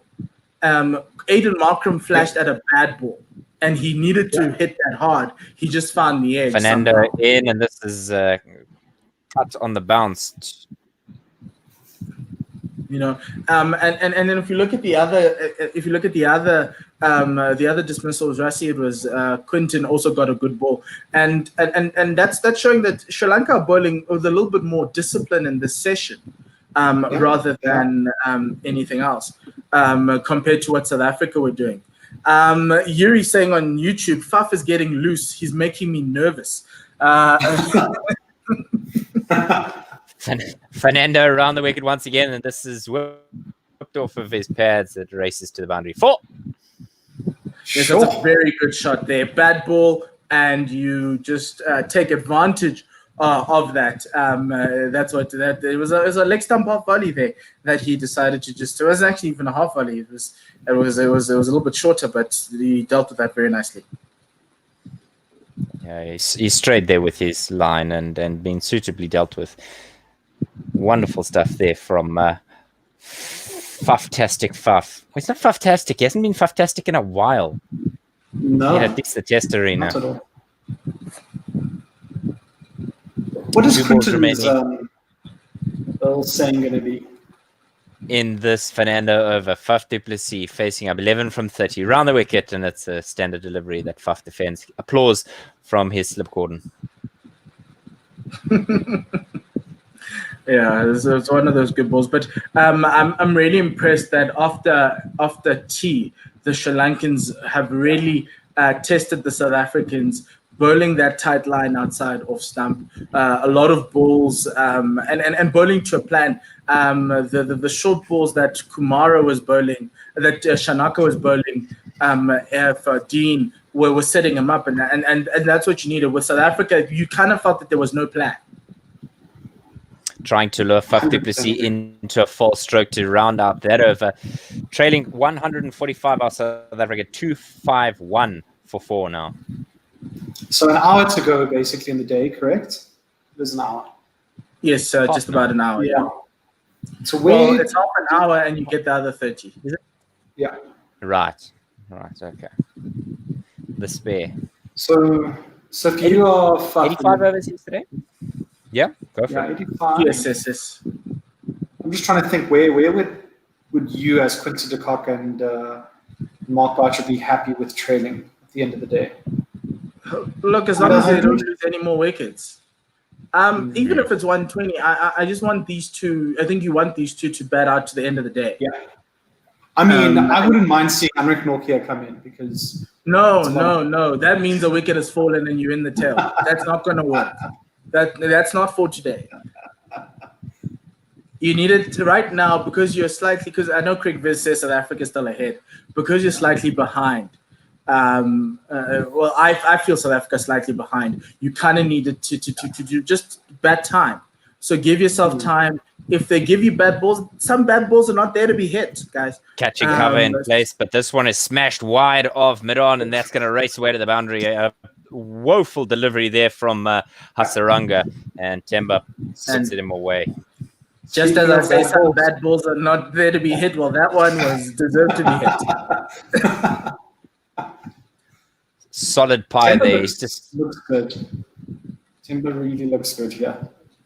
He's seeing that ball really well. He's playing cautiously. Please. I'm touching wood right now. That one is just defended by Temba Bavuma. No run there.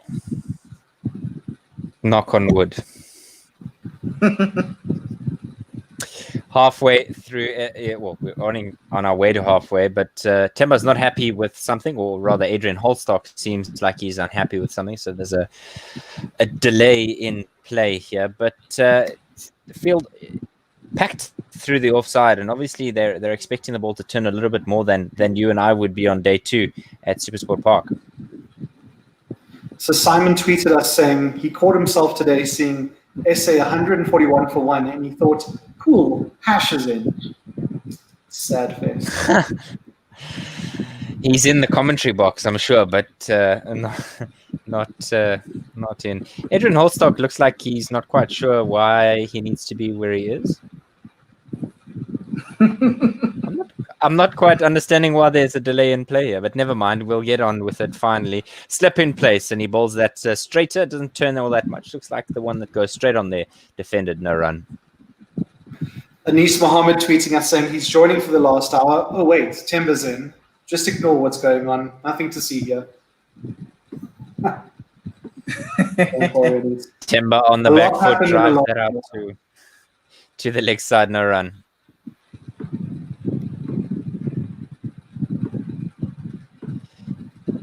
And Otto is tweeting us and saying that he thinks CricViz and Google predictions are looking too heavily at the injuries in Sri Lanka's side, and he wants to know if we agree with this. It might just be skewing the computer models. Hasaranga in here for the last ball of his over and defended as it was the previous one. End of that one, 255 for 4, trailing 141. Bavuma 23 from 32. Duplessis 11 from 32. Here's the thing. I think they're still taking wickets even without Rajita. And that's where the issue comes, is when you lose a bowler,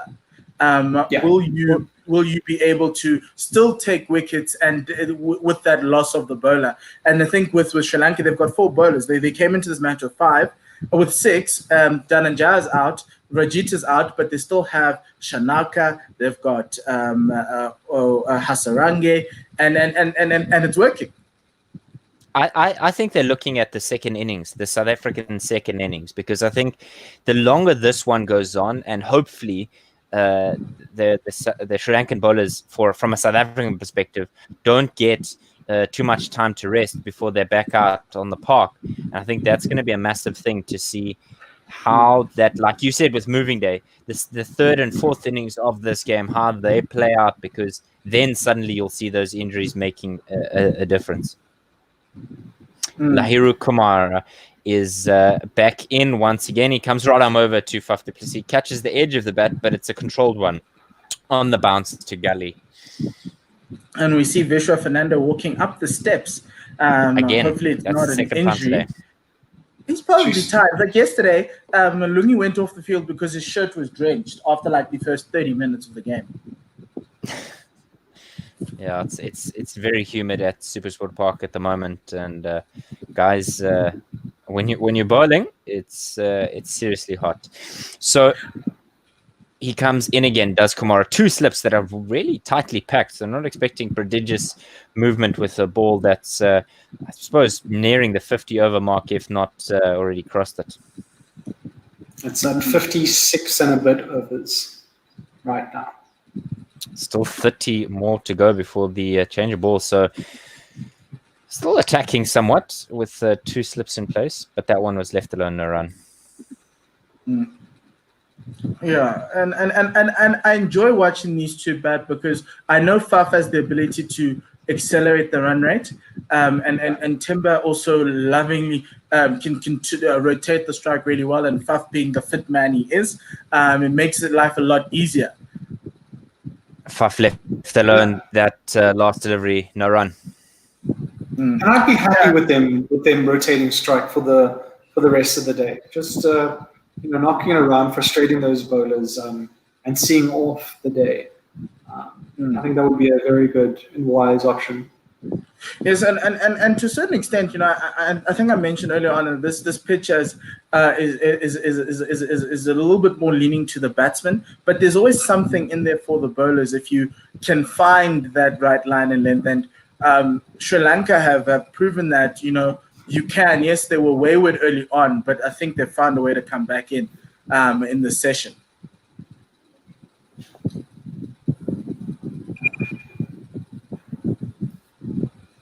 And Dave has left, so we'll just run through ball by ball. We haven't missed much. Kumara, we're just waiting for his final of the fifth ball of the over. This is a beautiful one outside the off stump. A nice line and length on that in that corridor of uncertainty, and Faf letting that go. But just a friendly reminder from the Lahiru Kumara that this pitch is still got something, and the ball's still seaming off of it, even though it is 50 overs old. The value of bowling in that corridor of uncertainty. I think guys are so excited to throw the fruit salad at batsmen, but I think that's why Vinod Philander was so underrated in a team that contained, guys like Morne Morkel and Dale Steyn, because he just put it there. Same with Sean Pollock, just put it there. Doesn't have to be fancy, just put it there. Eventually somebody's going to hang a bat drive from Faf du Plessis off the bowling of Kumara. He was aiming in for that off stump there, but Faf coming through really nicely, bringing that straight bat, and the ball going to the long on boundary for 4. Yeah, that's a good shot there. A little bit of a flick as well in that top hand working a little bit harder than it normally would with the you just see a little bit of a flick of the bat there, but it's inevitable with the wide grip that Faf du Plessis has. Normally you look to have a strong punch, but good to see from Faf du Plessis. Good to see that top hand and the grip working for him. Yeah, normally you'd get, especially I was watching Kane Williamson before the day started, and his straight drive is beautiful. It's a nice punch, and he even gets on one knee. But this one, I think, because of that grip, goes down to that leg side. End of that over, 57 overs have been bowled, 259 for 4. The extras column is 25. Coming close to that South African 37. Next over in Hasaringa again, and he's bowling a full ball to Timber, who plays it back to the bowler. No run there. So I have a question for you there, Paul and Dave. How many extras do you think is the most extras conceded in a test match? And I'm talking about all 4 innings. I wouldn't know. I think we should have to ask Chris as Timber plays this one out to the offside. I know this. I'm just hazarding a guess as to what you guys would think. 150 for a test. 150 for Dave. Next ball's a traditional leg spinner going out to Timber, letting it go through. Another dot. I'd say I'm probably close to, so each session about 40, 160. That's a fair guess. 173 extras is the world record for most extras. Yeah, sounds like a 109 game. Versus Pakistan. Hasaranga getting some drift on that ball, and Timber just playing that off the back foot out to the offside. So Josie has tweeted us West Indies. Oh. Yeah. And then Timber drives it down to the fielder at mid-on, and mid-off, and it'll be a single taken by the South Africans, 260. Yes, Josie Oak. Yeah, well, no, actually, it's Durban Oak. Sorry, It is Josie Oak. He's in Johannesburg. Yeah, but we're supposed to call him Durban Oak because that's how we know him. I was looking at Bavuma's stats, and he has the same birthday as me, or hasn't. Oh, I feel like he says he hasn't. He typed he hasn't, but I feel like he has. I don't know. And Can a you short please ball, clarify? a clanger of a ball from Hasaranga that Faf plays very nicely to the vacant leg side. The fielder on the square at mid-wicket couldn't get there as the South African gets another four. Really nice. Well, this one's more natural, I think, with that back off the back foot, and you flick it out to the leg side. That's the flick. The flick, gents. Woof. I feel like to that watch dive when was, it comes right. Faf du Plessis with the flick there. Once again, just off the back foot, rather. Good stuff. Good stuff, old boy. a bit of a forlorn dive, though, or TV dive, I must say. Yes. So this partnership right now is worth 45 of 67 runs, strike rate of 67, which is quite good and quite healthy. I think that first partnership, that 141, was off of a strike rate of just a shy of 70 or above 70. So good to see that there is some runs, 7 fours in this partnership as well.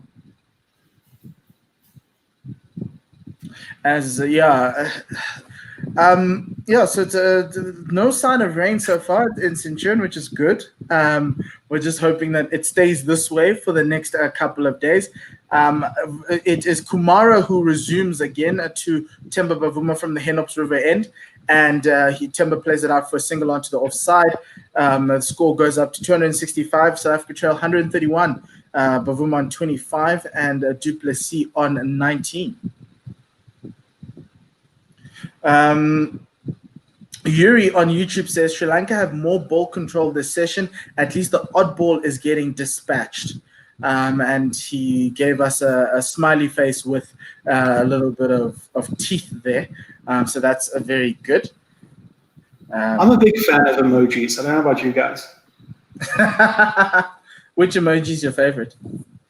The dude who's like smoking to the right side of his face or the left side of his face.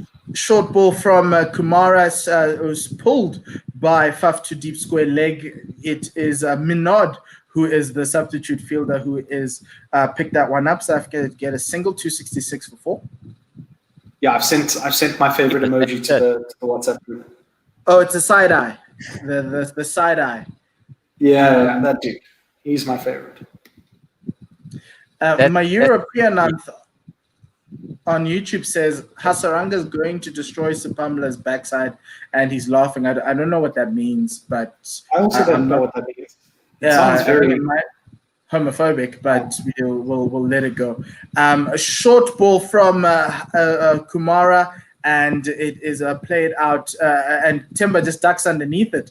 Helps that he's already a little bit closer to the ground there, but very good.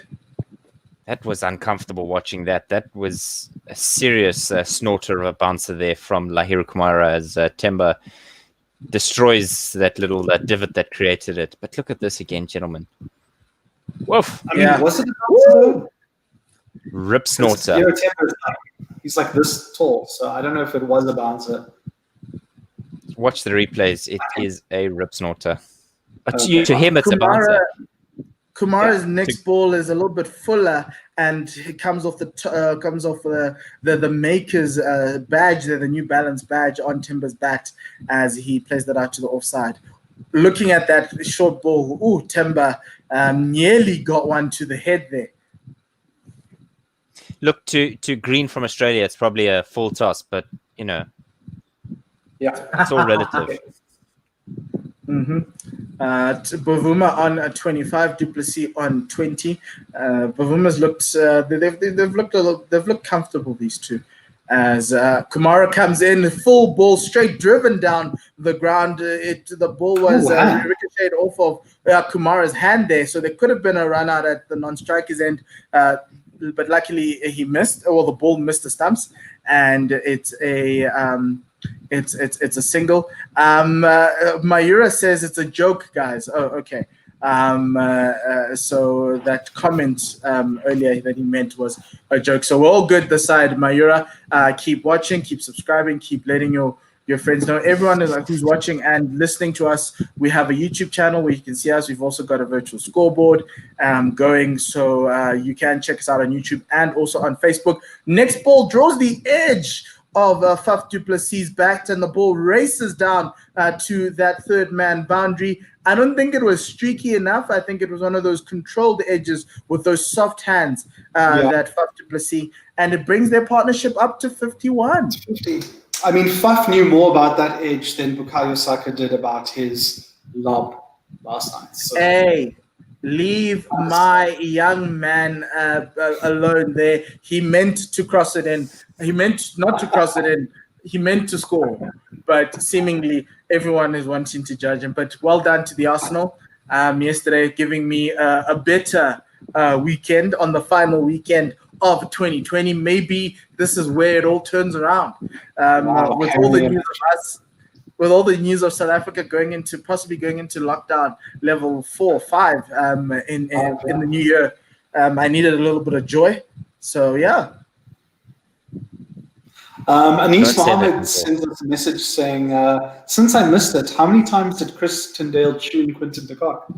Well, Chris TB is not on comms. I think Quinton was. He was on comms earlier on before lunch, but it was. Was it that Markham Alga partnership that we had before lunch? Chris was. Yeah, because QDK. Yeah, he was, but I don't think he tuned QDK a lot. We've been a bit critical of QDK just early on, but not that much. Yes, not too much, I think. Yeah, not unreasonably so. Yeah, you weren't too bad. Hasaranga is now trying to get his field ready to bowl his 17th over of the day. They've used him a lot, largely because of the injury to Kasun Rajita. They've had to use him on one end and have the quicks operate on the other end. Largely, that's the Hen Observer end. He comes in from the Pavilion end, gives the ball a little bit of flight, is a little bit too full, and Timber drives that to mid-off. That is Dasun Chanaka, the fielder, for a single. Just 15 minutes of regularly scheduled play left in the day here. Will they go for the extra half hour? Yes, they will. Yesterday they went for the extra half hour. Who gets to choose that? The umpires tell you. This next ball with a little bit of drift into the right-handed du Plessis plays out to the offside, no run. Just need to figure out how many overs were bowled today. So 17 overs are remaining in the day. They'll have to take the straight drive from Faf du Plessis. This time not turning the bat, and good fielding off the bowling by Chanaka. It was a bump ball there and a dot. It's how important it is for young spinners when they complete their action to square up so that you can field your own delivery.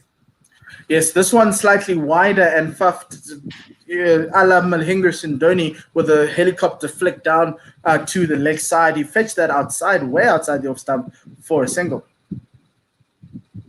Doesn't have to be pretty, just has to be effective. Ask Manus about his leaves. And the I want to talk about Manus and his annoying leave. That is not effective at all. And the final ball of that over, or second last ball of that over, is pushed out to the offside for a single. It's 274 for 4.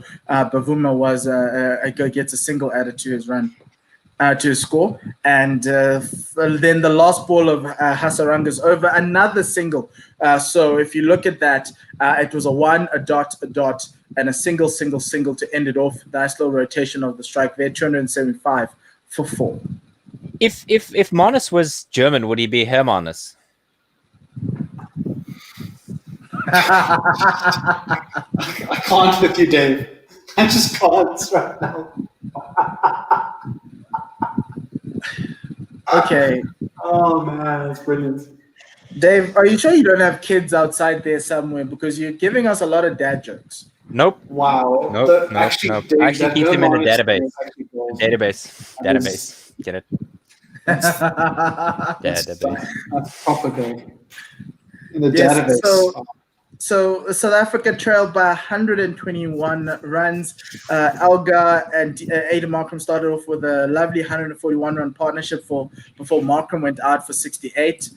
Dean Alga was out for 95, and there was a little bit of a mini collapse in between there with the wicket of Alga and Quinton de Kock. Next ball from Lahiro Kumara starting the next over outside the off stump, tempting Faf du Plessis to play at that, but he lets that go very nicely. There was a little bit of a collapse with Rassie van der Dussen getting 15, and then just after that, Dean Alga getting out, and it was like South Africa went from 200 for no loss to 200 from 200 for one to 200 for 3. As we've just got Dave here. Kumara bowling well coming in, with a bit of his tail up there. Nice little 4th stump line, or 6th stump line that du Plessis lets go for no run.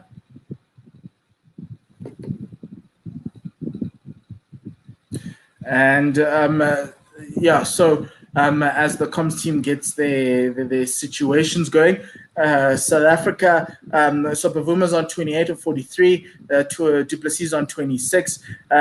Kumara 1 for 69. Sri Lanka just have to rotate the bowlers and see if they can't take a lot more wickets doing this. I'm sitting in the dark because there's lighting behind me, which is the sun setting, and there isn't enough light in front of me, which is the bit of a problem. So I just need to let this period kind of go through, because I even have a ring light on and anything, Josie. Cheap. He's actually just trying to look more menacing, so that the Sri Lankans are intimidated. Yeah, so I'll just try and adjust my video settings a little bit more. I think I may have it's 275 for 4. Du Plessis shaping up and facing Kumara there.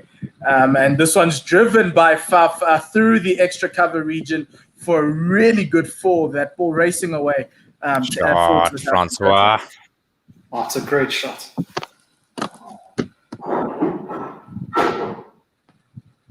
That's a wonderful shot there from Faf du Plessis. He just leans into it and plays through the line of the ball. South Africa trailing 117.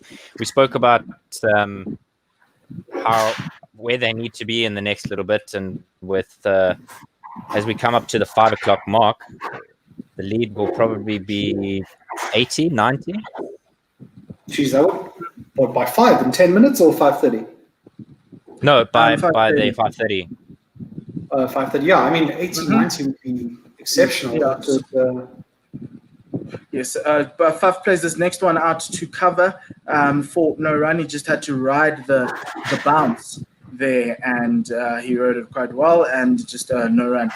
Yuri on YouTube says, first the Gunners and now dad jokes. He's really entertained by all of you. We aim to please. Look, we're a holistic organization. We care about all sports. And then on Facebook, MD Gufran says hi as Kumara bowls to du Plessis, who lets this ball go outside the off stump. And that's the end of that over. South Africa 279 for 4, trailing by 117. And the only time you'll hear us saying that we're racist, or admitting to being racist, is when it comes to marathon running. Besides Simon and T-Man, no running. Hate races. Hate running races, all of them. I've got my London Soweto Marathon t-shirt on. Yeah. You see, that's the kind of race we don't like. So what about a moose race? It says the Hermanus joke wasn't even a dad joke. It was an uncle joke. Shame on you. An uncle joke. But I'm not even an uncle. That's the worst part about it. Are you sure you don't have siblings who have children? I do have siblings. They don't have children. Are you sure that they don't have children? Are you sure about that? And as far as I'm aware, Hasaranga resuming from the pavilion end, and first ball's played out back to the bowler. A little bit full from him there, and Timber just padding it back to the bowler. Next ball in, a little bit of drifting and straightening on. It looked like it was a googly getting the inside edge of Timber's bat out to the leg side. And so a no run there. Facebook, we've got Mukram Gadi saying hi. Mohit King saying Du Plessis out early. I don't think we agree with that, but I'm sure that a lot of Sri Lankan fans would like to agree with that.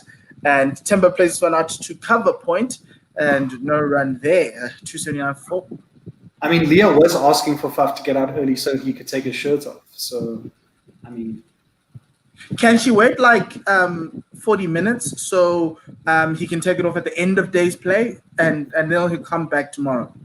Sure. Timber looking for a quick run off of the bowling of Hasaranga, played that one out to the offside, but there's a couple of fielders at cover there. There's a extra cover, a short extra cover, and a conventional cover. So he chose not to take that one. And the last one, he defends that out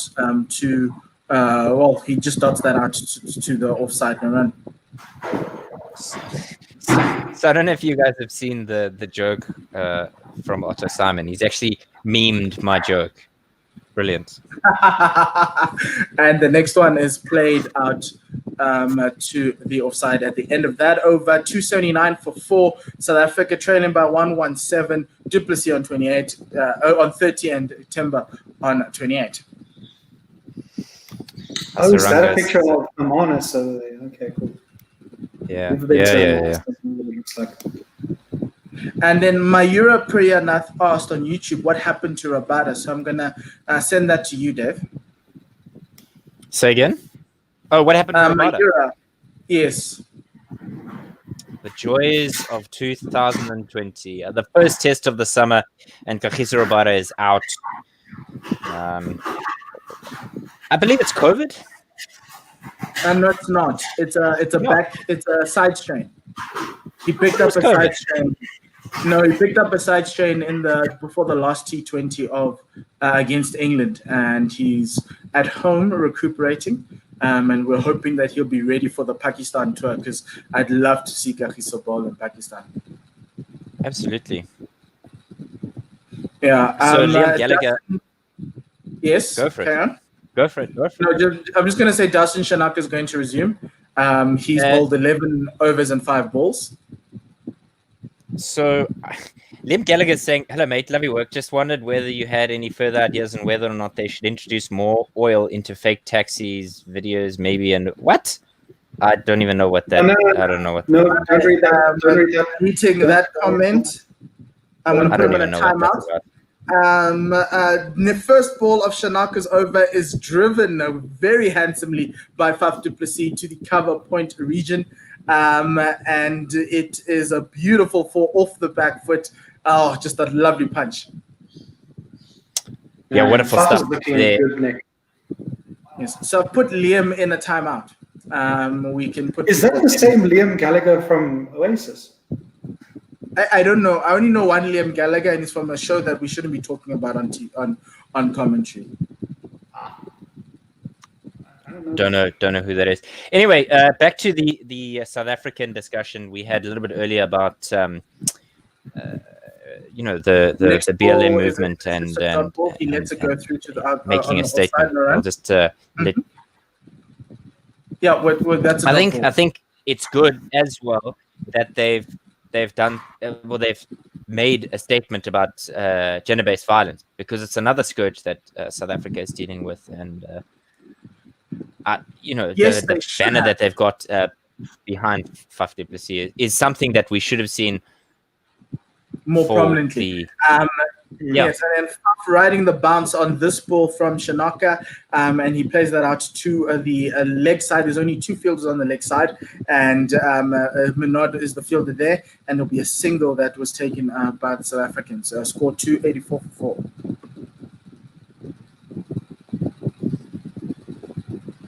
Wonderful stuff from the South African pair. Since they've come to the wicket, they've actually just been sensible about how they've batted. They've not been reckless or careless, and proof perfect of experience. I know. Yeah. Initially, it was the Proteas were going to take a knee, and they would have had wore black armbands for gender-based violence. But that all of a sudden went away in the drama and the confusion that happened around the England series. This ball played out to the offside, and Bavuma goes for a quick single there. The fielder at backward point taking a shot at the sumps, but Timber was already in, getting his little toes in there for a single.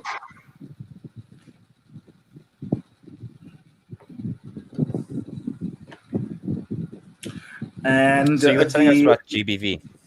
Oh, yes, I'll tell you after this ball as Shanaka comes into ball to Faf du Plessis, who just bats that down onto the offside, no run. So that was the initial comment that the Proteas wanted to celebrate, to acknowledge racism and gender-based violence in South Africa, but they didn't want to do it via kneeling. They wanted to do it in their own way. And so there's obviously that sign on the stands, on the pavilion that they've done, but they were supposed to have worn black armbands, and that hasn't happened. Today they're wearing black armbands for Robin Jackman. So there's a lot of confusion around what cause they are acknowledging and what is it that they're doing. But we do know that the raising of the fist was for racism, as beautiful snorter of a ball from Shanaka bouncing and seaming away from the right-handed du Plessis, who gets his bat out the way in time.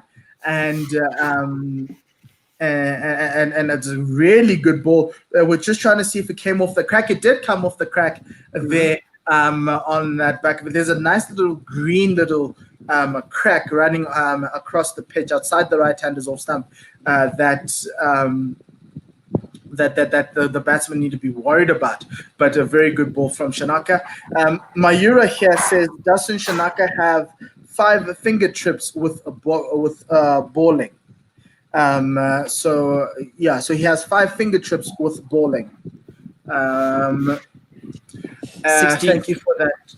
Yes. 63 overs played in this South African innings, getting ever closer to that new ball for South Africa as we see the lights starting to warm up at SuperSport Park in Centurion. 285 for 4, this partnership worth 65 at the moment. So wonderful stuff from these two experienced campaigners. Yes, that's good. Hasarenge in to Bavuma, who plays it out to the off side, and no run there from Bavuma.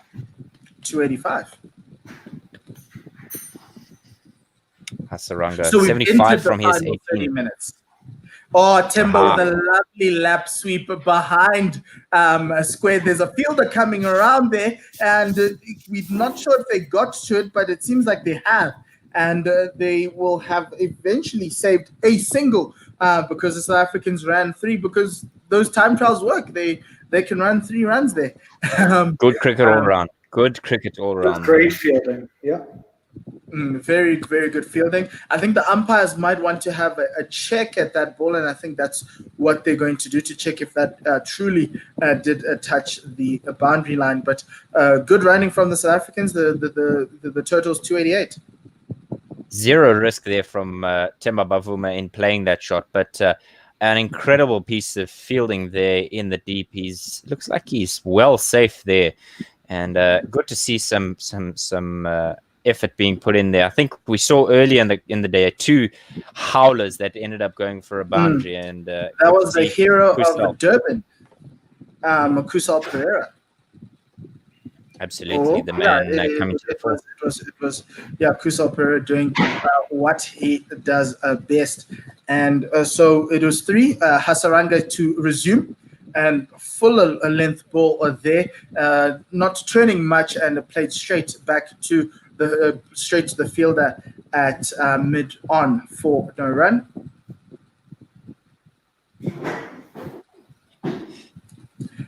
And another ball, the line outside the off stump from Hasaranga. This one going on with the arm, not turning. Du Plessis driving that to the field at extra cover. AB, did you get something strong after we lost a couple of wickets? I literally got a beer. It was a short ball and punched past the fielder at a backward point. It was actually cut past the fielder backward point. The line was wrong, the length was wrong, and Faf du Plessis climbed on top of that to take the South African score to 292 with that 4. Wow, Faf is hitting that ball so well. He's in total control of his game, I think. But yes, Dave, I did get a beer. I needed it. But now I feel like I should be getting a beer because we're quite happy again. The ebb and flow of Test cricket. The ebb and flow indeed, but we've literally just seen the previous delivery, wonderful fielding, and then the Muppet at backward point diving over it like it's got COVID. And another gift ball from the Sri Lankans to Faf du Plessis, who flicks that flick that Captain Dave, Coach Dave loves so much, through to the mid-wicket boundary for another 4. The South Africa now trail by 100. Woof. Wow. Yes, there we go. The 100 trail. Beautiful. Look at the shot, gents. Wow. Just a quick movement of the feet and the hands come through like play that. there is also very lovely to watch from Faf du Plessis. I think Faf wants a 50 before the end of today. Why are South Africans so impatient with Test cricket? Even if it happens tomorrow. We're impatient with everything. You know, the one thing I loved about South Africans when that 36 all out went, they started posting bottles of old gold tomato sauce. On Twitter. That is absolutely brilliant. Yeah, because there's 36 tomatoes in a bottle of old gold. Temba playing this one good. Off the back foot. The first ball of Kumar Lahiri is over and straight to the fielder at extra cover, no run. It just makes me sad to see the lack of fans in the stands. Why are the people in Pretoria not going to watch this team? I mean, really, you support your national team. Come on. A ball and a straighter ball from Shanaka, actually, not Kumara. And Timber just played that off the back foot defensively for Naran. Wonderful stuff here from the honestly, team. It's a beautiful a sunny day in Pretoria and Centurion, and nobody's in the stands. No, it's just dreadful. I mean, it's the best day for cricket. It's into a test match where South Africa are doing better than they've done in a long time. Shanaka with a ball that's very wide and Timber just leaving that behind. Mayura for Naran Mayura on YouTube saying Van der Dissen will be the best batsman in the SA team. Do you guys agree? Boot 1000, the best batsman, will become the best batsman in the SA team? AB? Wow, I think if Russie's not careful, he may not be in this SA team for too long. There's a lot of young kids knocking on that number 3 door. Another wide ball from Shanaka that Timber decides to play. They ran the first single, and then they hesitated as to whether they were going to take the second, and then the misfield happened, and then Timber was like, okay, let's do this. It's if you're watching at home, please don't do that. We do not run on misfields. But at international levels, if you become a Protea, you can do whatever you want. Yeah, and if you're a you carve that away. Yeah, exactly. That shot is like carving your Christmas gammon, AB. That's how you can. And Timber plays exactly the same shot to the fielder, who's the sweeper on the offside, for a single. This one went quicker this time, and it's 299 for 4. South Africa on the cusp of putting up a score above 300. We haven't been able to do that in a while, or I think. What is it? I think we've only put up a score of 200, and he's had that stat of 200 twice in the last 18 months, of 300 plus twice in the last 18 months. So that's very good from the South African top and middle order. Absolutely. 79-run partnership for these two of 107, 12 fours. And they're going along at a good lick at 74 strike rate. Mm-hmm. And Shanaka bowling I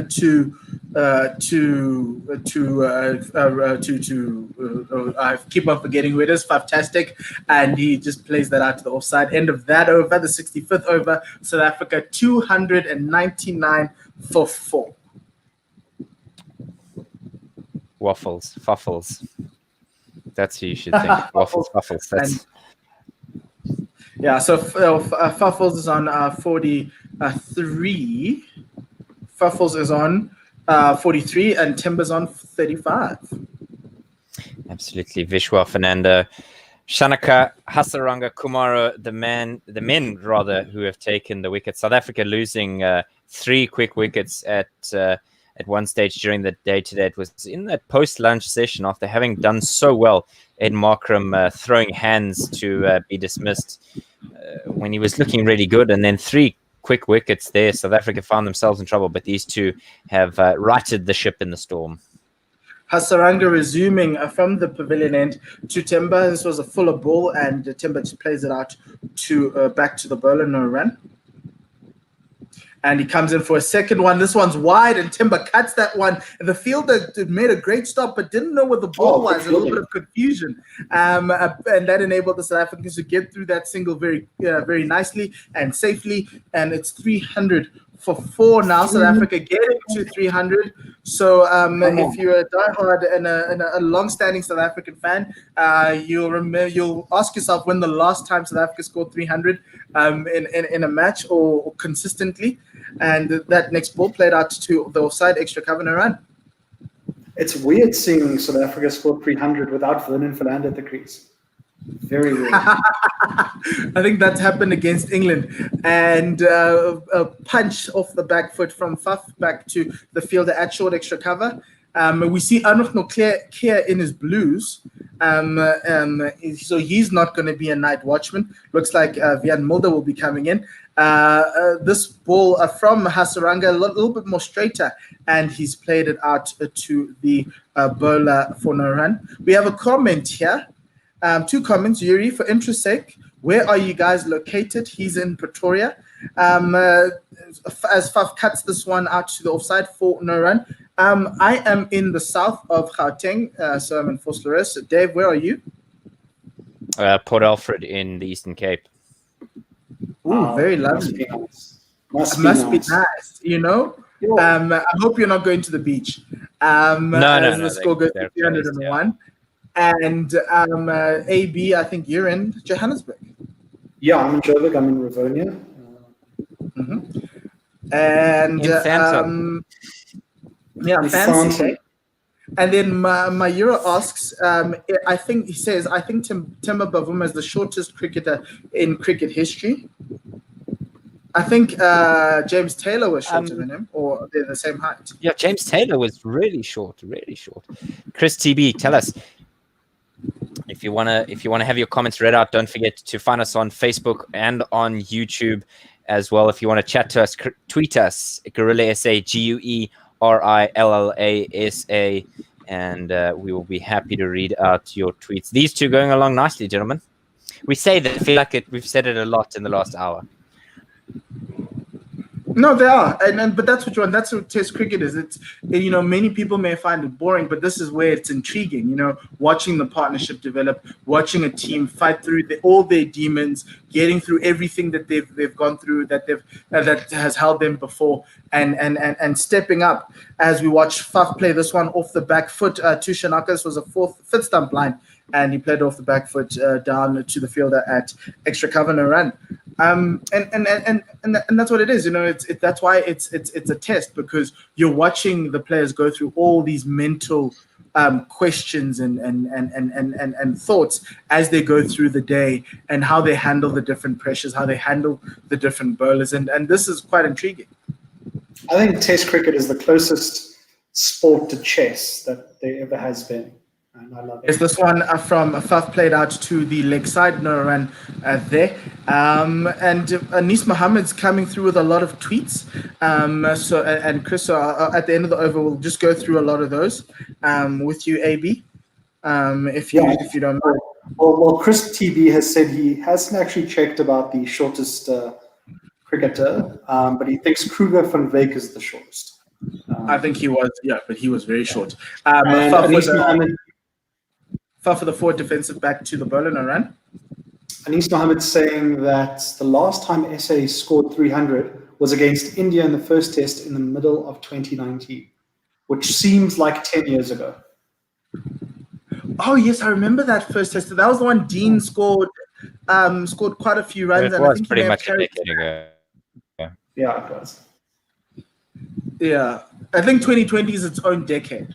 And we're going into a new decade next year. Faf gets an edge off of that ball from Shanaka. The Sri Lankans' hands on heads as that one squirts through that gap between second slip and gully for 4 runs. That's the importance of having some soft hands there. Absolutely. So I've actually found a list of the 5 tallest and 5 shortest in the game, and this I'm not sure how old this. This article is July of this year. And is Temba on it? Are you guys ready for the list? Yes, I'm we excited. are. I'll call it out for you. It goes tallest first. So Bruce Reid. Bruce Reid is 2 meters, a former Australian, the West Indian. Peter George, Australian cricketer Peter George. One test match in which he claimed 2 wickets. Boyd Rankin, if you remember him, 2 meters 16. Former Ireland, former England. Shortest, Gundappa. Right, so 1.6 meters, 5 feet 3 inches. Gundappa Vishwanath from India. Played in the 70s. Parthiv Patel was exactly the same height. Oh, Alfred Parthiv, Freeman, he just retired, by the way. So let's correct. He's one of my faves. Alfred Freeman is 1.57, English cricketer, many moons ago. Titch Conford, 1.52, and Kruger van Wyk, 1.19, 3 feet 9 inches. Whoa, no, Kruger can't be. No, he can't be 3 feet 9 inches. He can't be. I think he's one. I think he's 1.49, not 1.19. He can't be. So end of that over. No runs off the final 3 balls of that over from that was Shanaka, and the South Africa's total is 305 for 4. They trailed by 91, so they've gone past the target that AB had set for them for the end of the day as we enter the final 15 minutes of a day 2. So another source says he's 1.45 meters tall, 4 foot 9 inches. Yes, that's much better. That makes more sense. Let's have a look at Timber height. I think Timber's 6'2" or something. Do you just have that at the back of your mind? Timber plays this off of his back foot there. Hasaranga was the bowler, and South Africa takes single 306 for 4. That brings Faf on 48 to the crease to play Hasaranga. Mark Barcher looks very worried. I really don't know why. Maybe it's a coach's curse. Faf coming across his off stump, looking to play down to the leg side. And it's a dot ball. All the batsmen who have batted already are chilling very nicely in the stands, acting as though Rassi's acting as though he did a lot of work today with the bat. A straight drive there from Faf du Plessis out to the fielder at long off for a single. He's now on 49, 307 for 4. I think Boucher's trying to predict or think about his next sarcastic comment for the press conference. So I think he's a little bit worried. He's running out of sarcasm. So Mayura says Dustin Shanaka is not a bowler. He is a best batsman. His coaches are Jayasuriya and Sangakkara. Hasaranga with a round arm action there to Temba, who plays that to the field at mid-on, no run. Yeah, just keeping an eye on things here. Another one outside the off stump, Temba just padding that nicely for no run.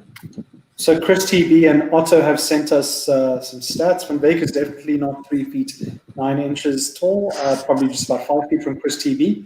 And then Otto has sent us an article of Bleacher Report's ideal shortest 11 for cricketers. And Timber comes down the wicket to the pitch of the ball and plays a straight drive past the fielder at a silly mid-on there, and they get a single because there is a fielder at the conventional mid-on and South Africa's total goes up to 307.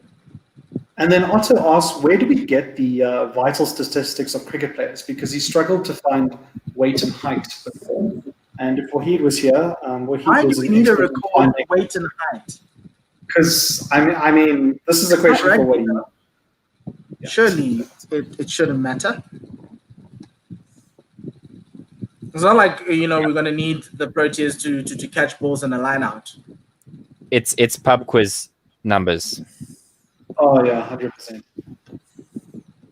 How tall is Temba Bavuma? Mpona is 162. It's like you hang out with him and a tape measure just regularly. You just have that number in my best friend went to school with him. My best friend went to school with him. Yeah. And I actually got my Protea shirt that I was wearing yesterday. First ball of Shanaka's over. Fafa looking for a quick single there to get to his 50. And that is the 50 for the former South African captain. We'll just clap him on there. Really great innings from Fafa when South Africa really needed it. 22nd test 50 as he gets a fist bump from his mate there, Temba Bavuma. That's a captain's mark. Say Quentin is watching. Yeah, so I've met Timber a couple of times over the past couple of years. He gave me my South African jersey, I think 2017, before they went to the Champions Trophy. No, I won a competition and he delivered it to me. Next ball played outside the off stump, no run. And I've met Timber at the CSA Awards last year in 2019 as well. We just had lovely chats. And so, yeah, it was pretty cool. There's tomorrow's lunch on the screen, chicken nuggets. Stop. From which place? Shanaka into Temba, who plays that off the legs, off to the offside, no run. And I think my Euros posted chicken nuggets on the order. Oh, he's clapping. Oh, clapping. On my side, it looks like it's chicken nuggets. It does look a little bit like chicken nuggets, as we see some Coach small birds on the screen eating. Otto wants you to carry on singing the jingles, so I think that's your new thing now.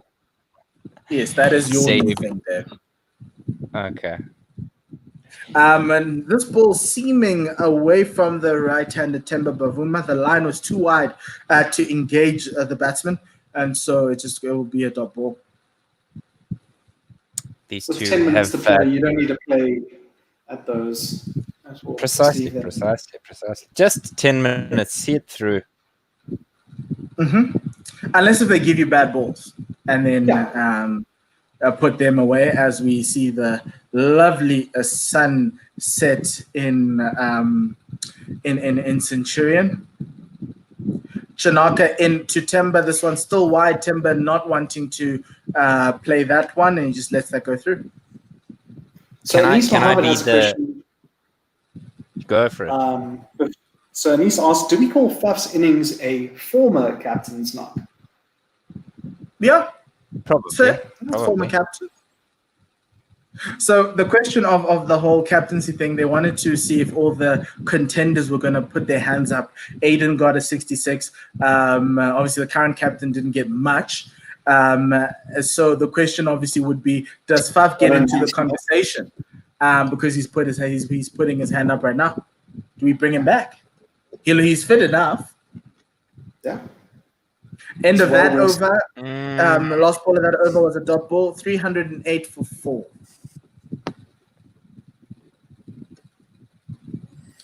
Yeah, wonderful view there of that sunset that you mentioned, Mpho. This is the final couple of moments of this We're day in the 2 final of 10. First test. Don't lose your wicket now. Can I be that? Please. Can I be that guy? Can I be that guy? Sri Lanka to steal a wicket here. Justin, please no, Dev. Please. If I say it, then it won't happen. I used to be like that. until Arsenal last night. So the teams I always supported, the teams I supported never won. So I'd always support the opposite team. This one driven out by Faf. Hasaranga gave Faf a dolly there that he smashed, but Kusal Mendes fielded really well at short extra cover for no run. Wonderful, wonderful there. Yeah, so I'd support the team. So I know the teams I support, they never win or nothing ever happens for them. Case in point, Arsenal and Kaizer Chiefs. And so last night, Arsenal seemingly broke the jinx. Bafana. Hey, Bafana is another story. Faf with just a lovely little punch, a little play out to the offside, and engaging Kusal Mendes there, who moved now to point, and the South African came through for a quick single. Temba had to dive, thinking that the throw was going to come in, but Kusal Mendes actually left the ball behind him. Nice dive there by Temba, showing he's committed to the cause, as always. Now his whites are going to be dirty. Like, what's the point? The poor laundry ladies at the Irene Country Club. This ball driven down to the fielder at a wideish long off for a single. Temba's total goes up to 38. Faf for a 51. It's really important as this deficit now is 86. In the context of the game being 220 for 4, these two really have set this game up nicely for South Africa to try and come back tomorrow and attack this deficit and then move into a lead. They've scored 310 runs today, which is a testament to the quick run rate that they've been batting at. Hasaranga with the ball outside the off stump and played out to the offside for no run. New ball is now available in 10 overs. I think they'll get that tomorrow with 6 minutes left in the day.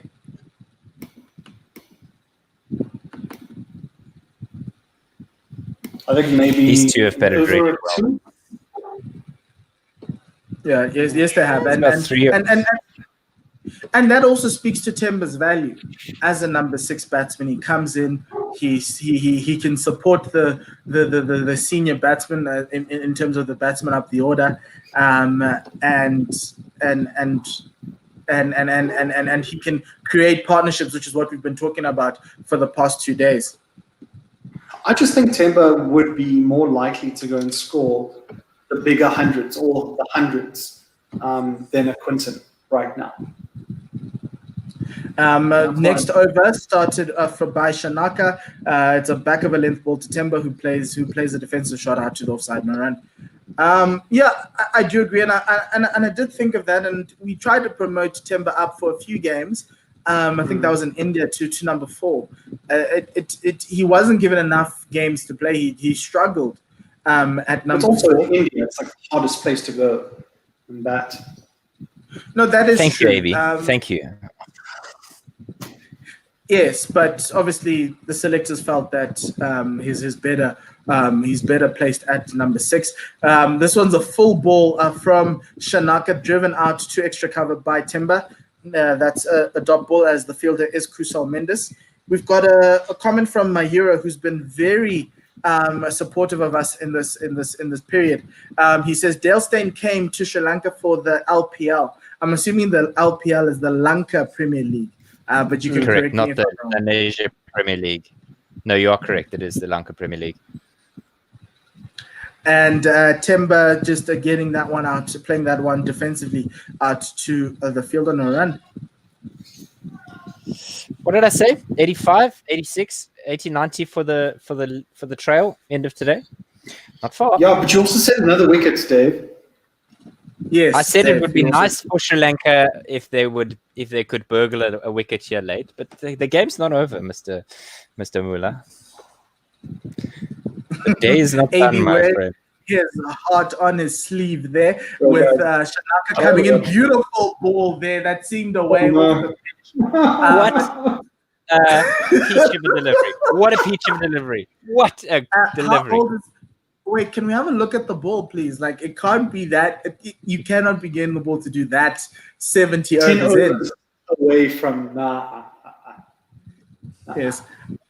So that's the So the SuperSport guys are showing us the coverage of that New Zealand-Pakistan test. New Zealand 431 all out, and last ball of the over, another peach, a snorter outside the off stump. Timber keeping that line straight, that bat angle straight, and the Shanaka is thinking he's in for the money.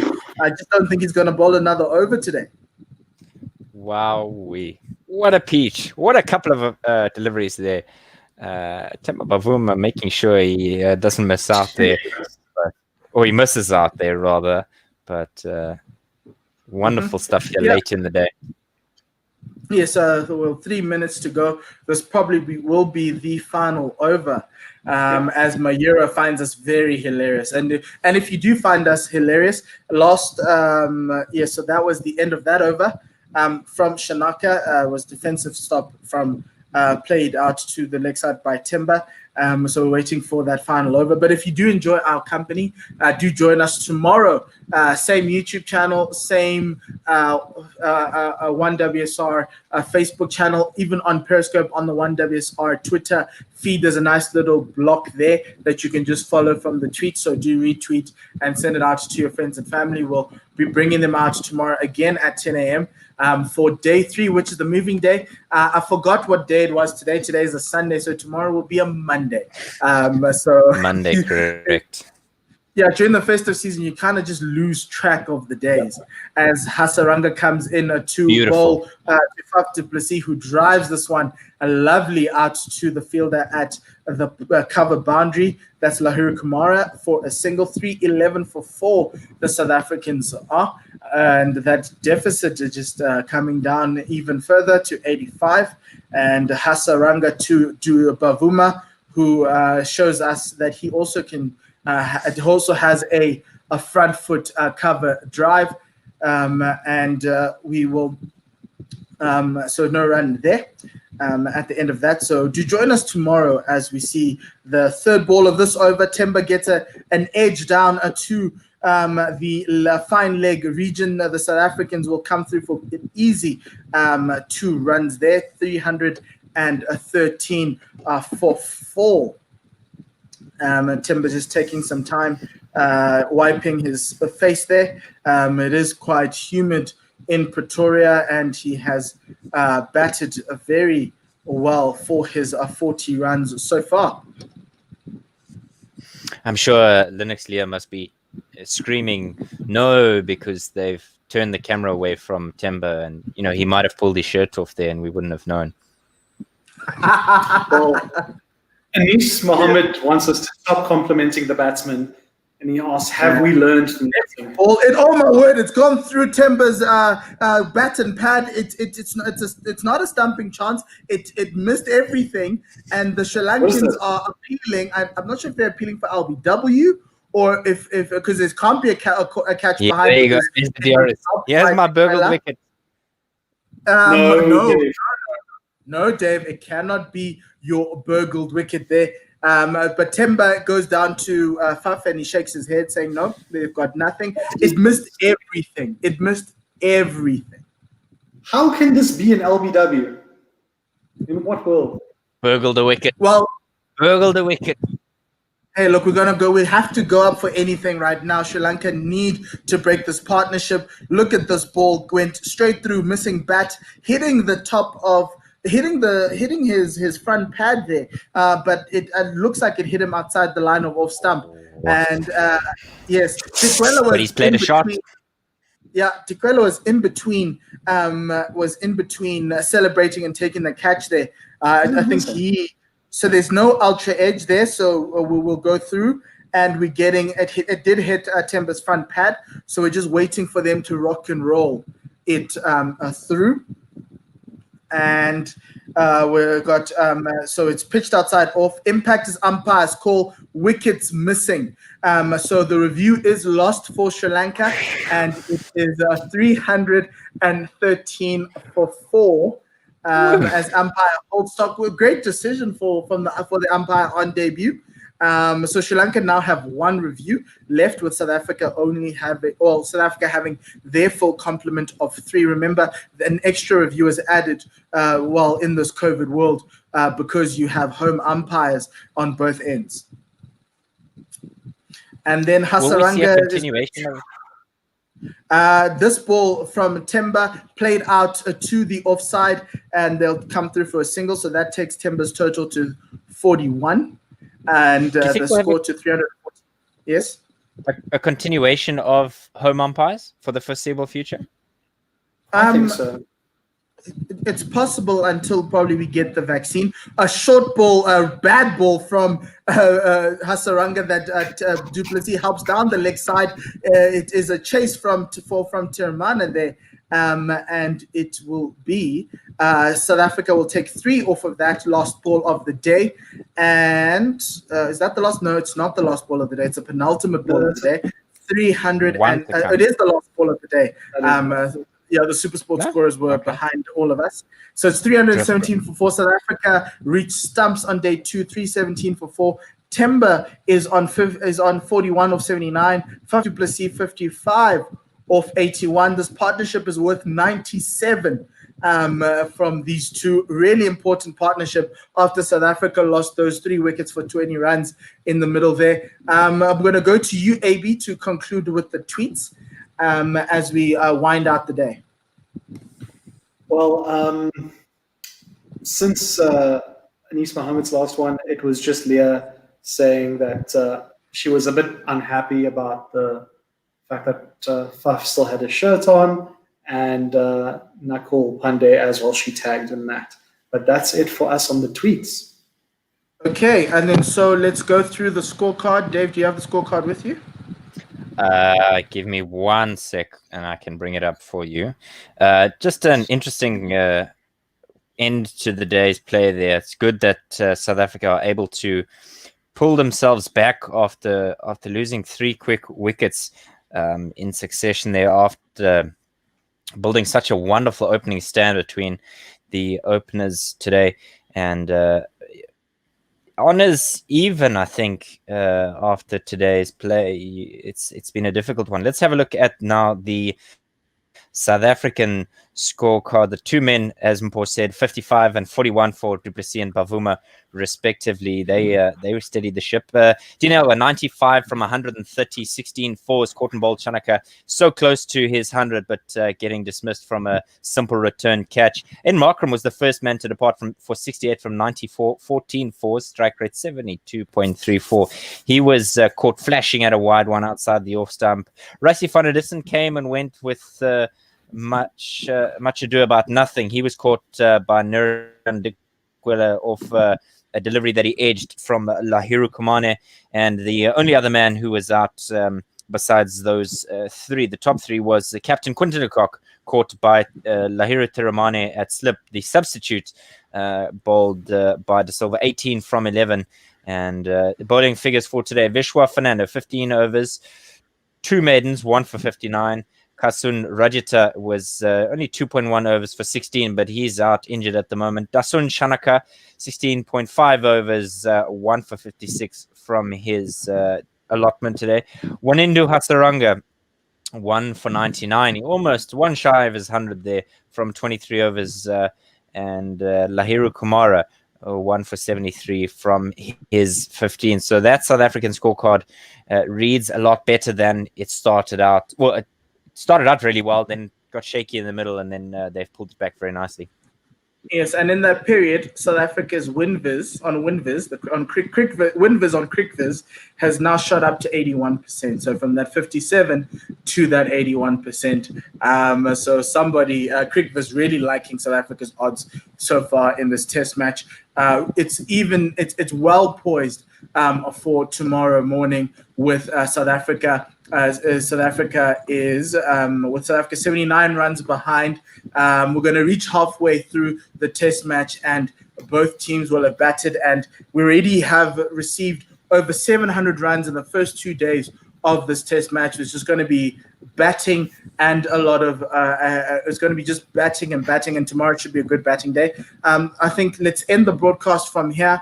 Thank you very much, guys, for joining us. Thank you very much to everyone else who joined, Ravi Nair, to Otto, to Chris TB, to Ravi Reddy as well earlier on in the day. That was I really appreciate you guys, and also the Guerilla family, Leah. We had Evil Scooters earlier on in the day. We had Josie Oak, and we also had Otto also on tweets as well, and many more who I've seemingly have gone blank on our favorites, and also the new family that we've picked up on YouTube and Facebook. Please do join us tomorrow morning at 10 a.m. For the resumption of this cricket match. South Africa looking very well poised in this test match. So thank you very much, Mayura, and everyone else. We'll see you tomorrow, and enjoy the rest of your day.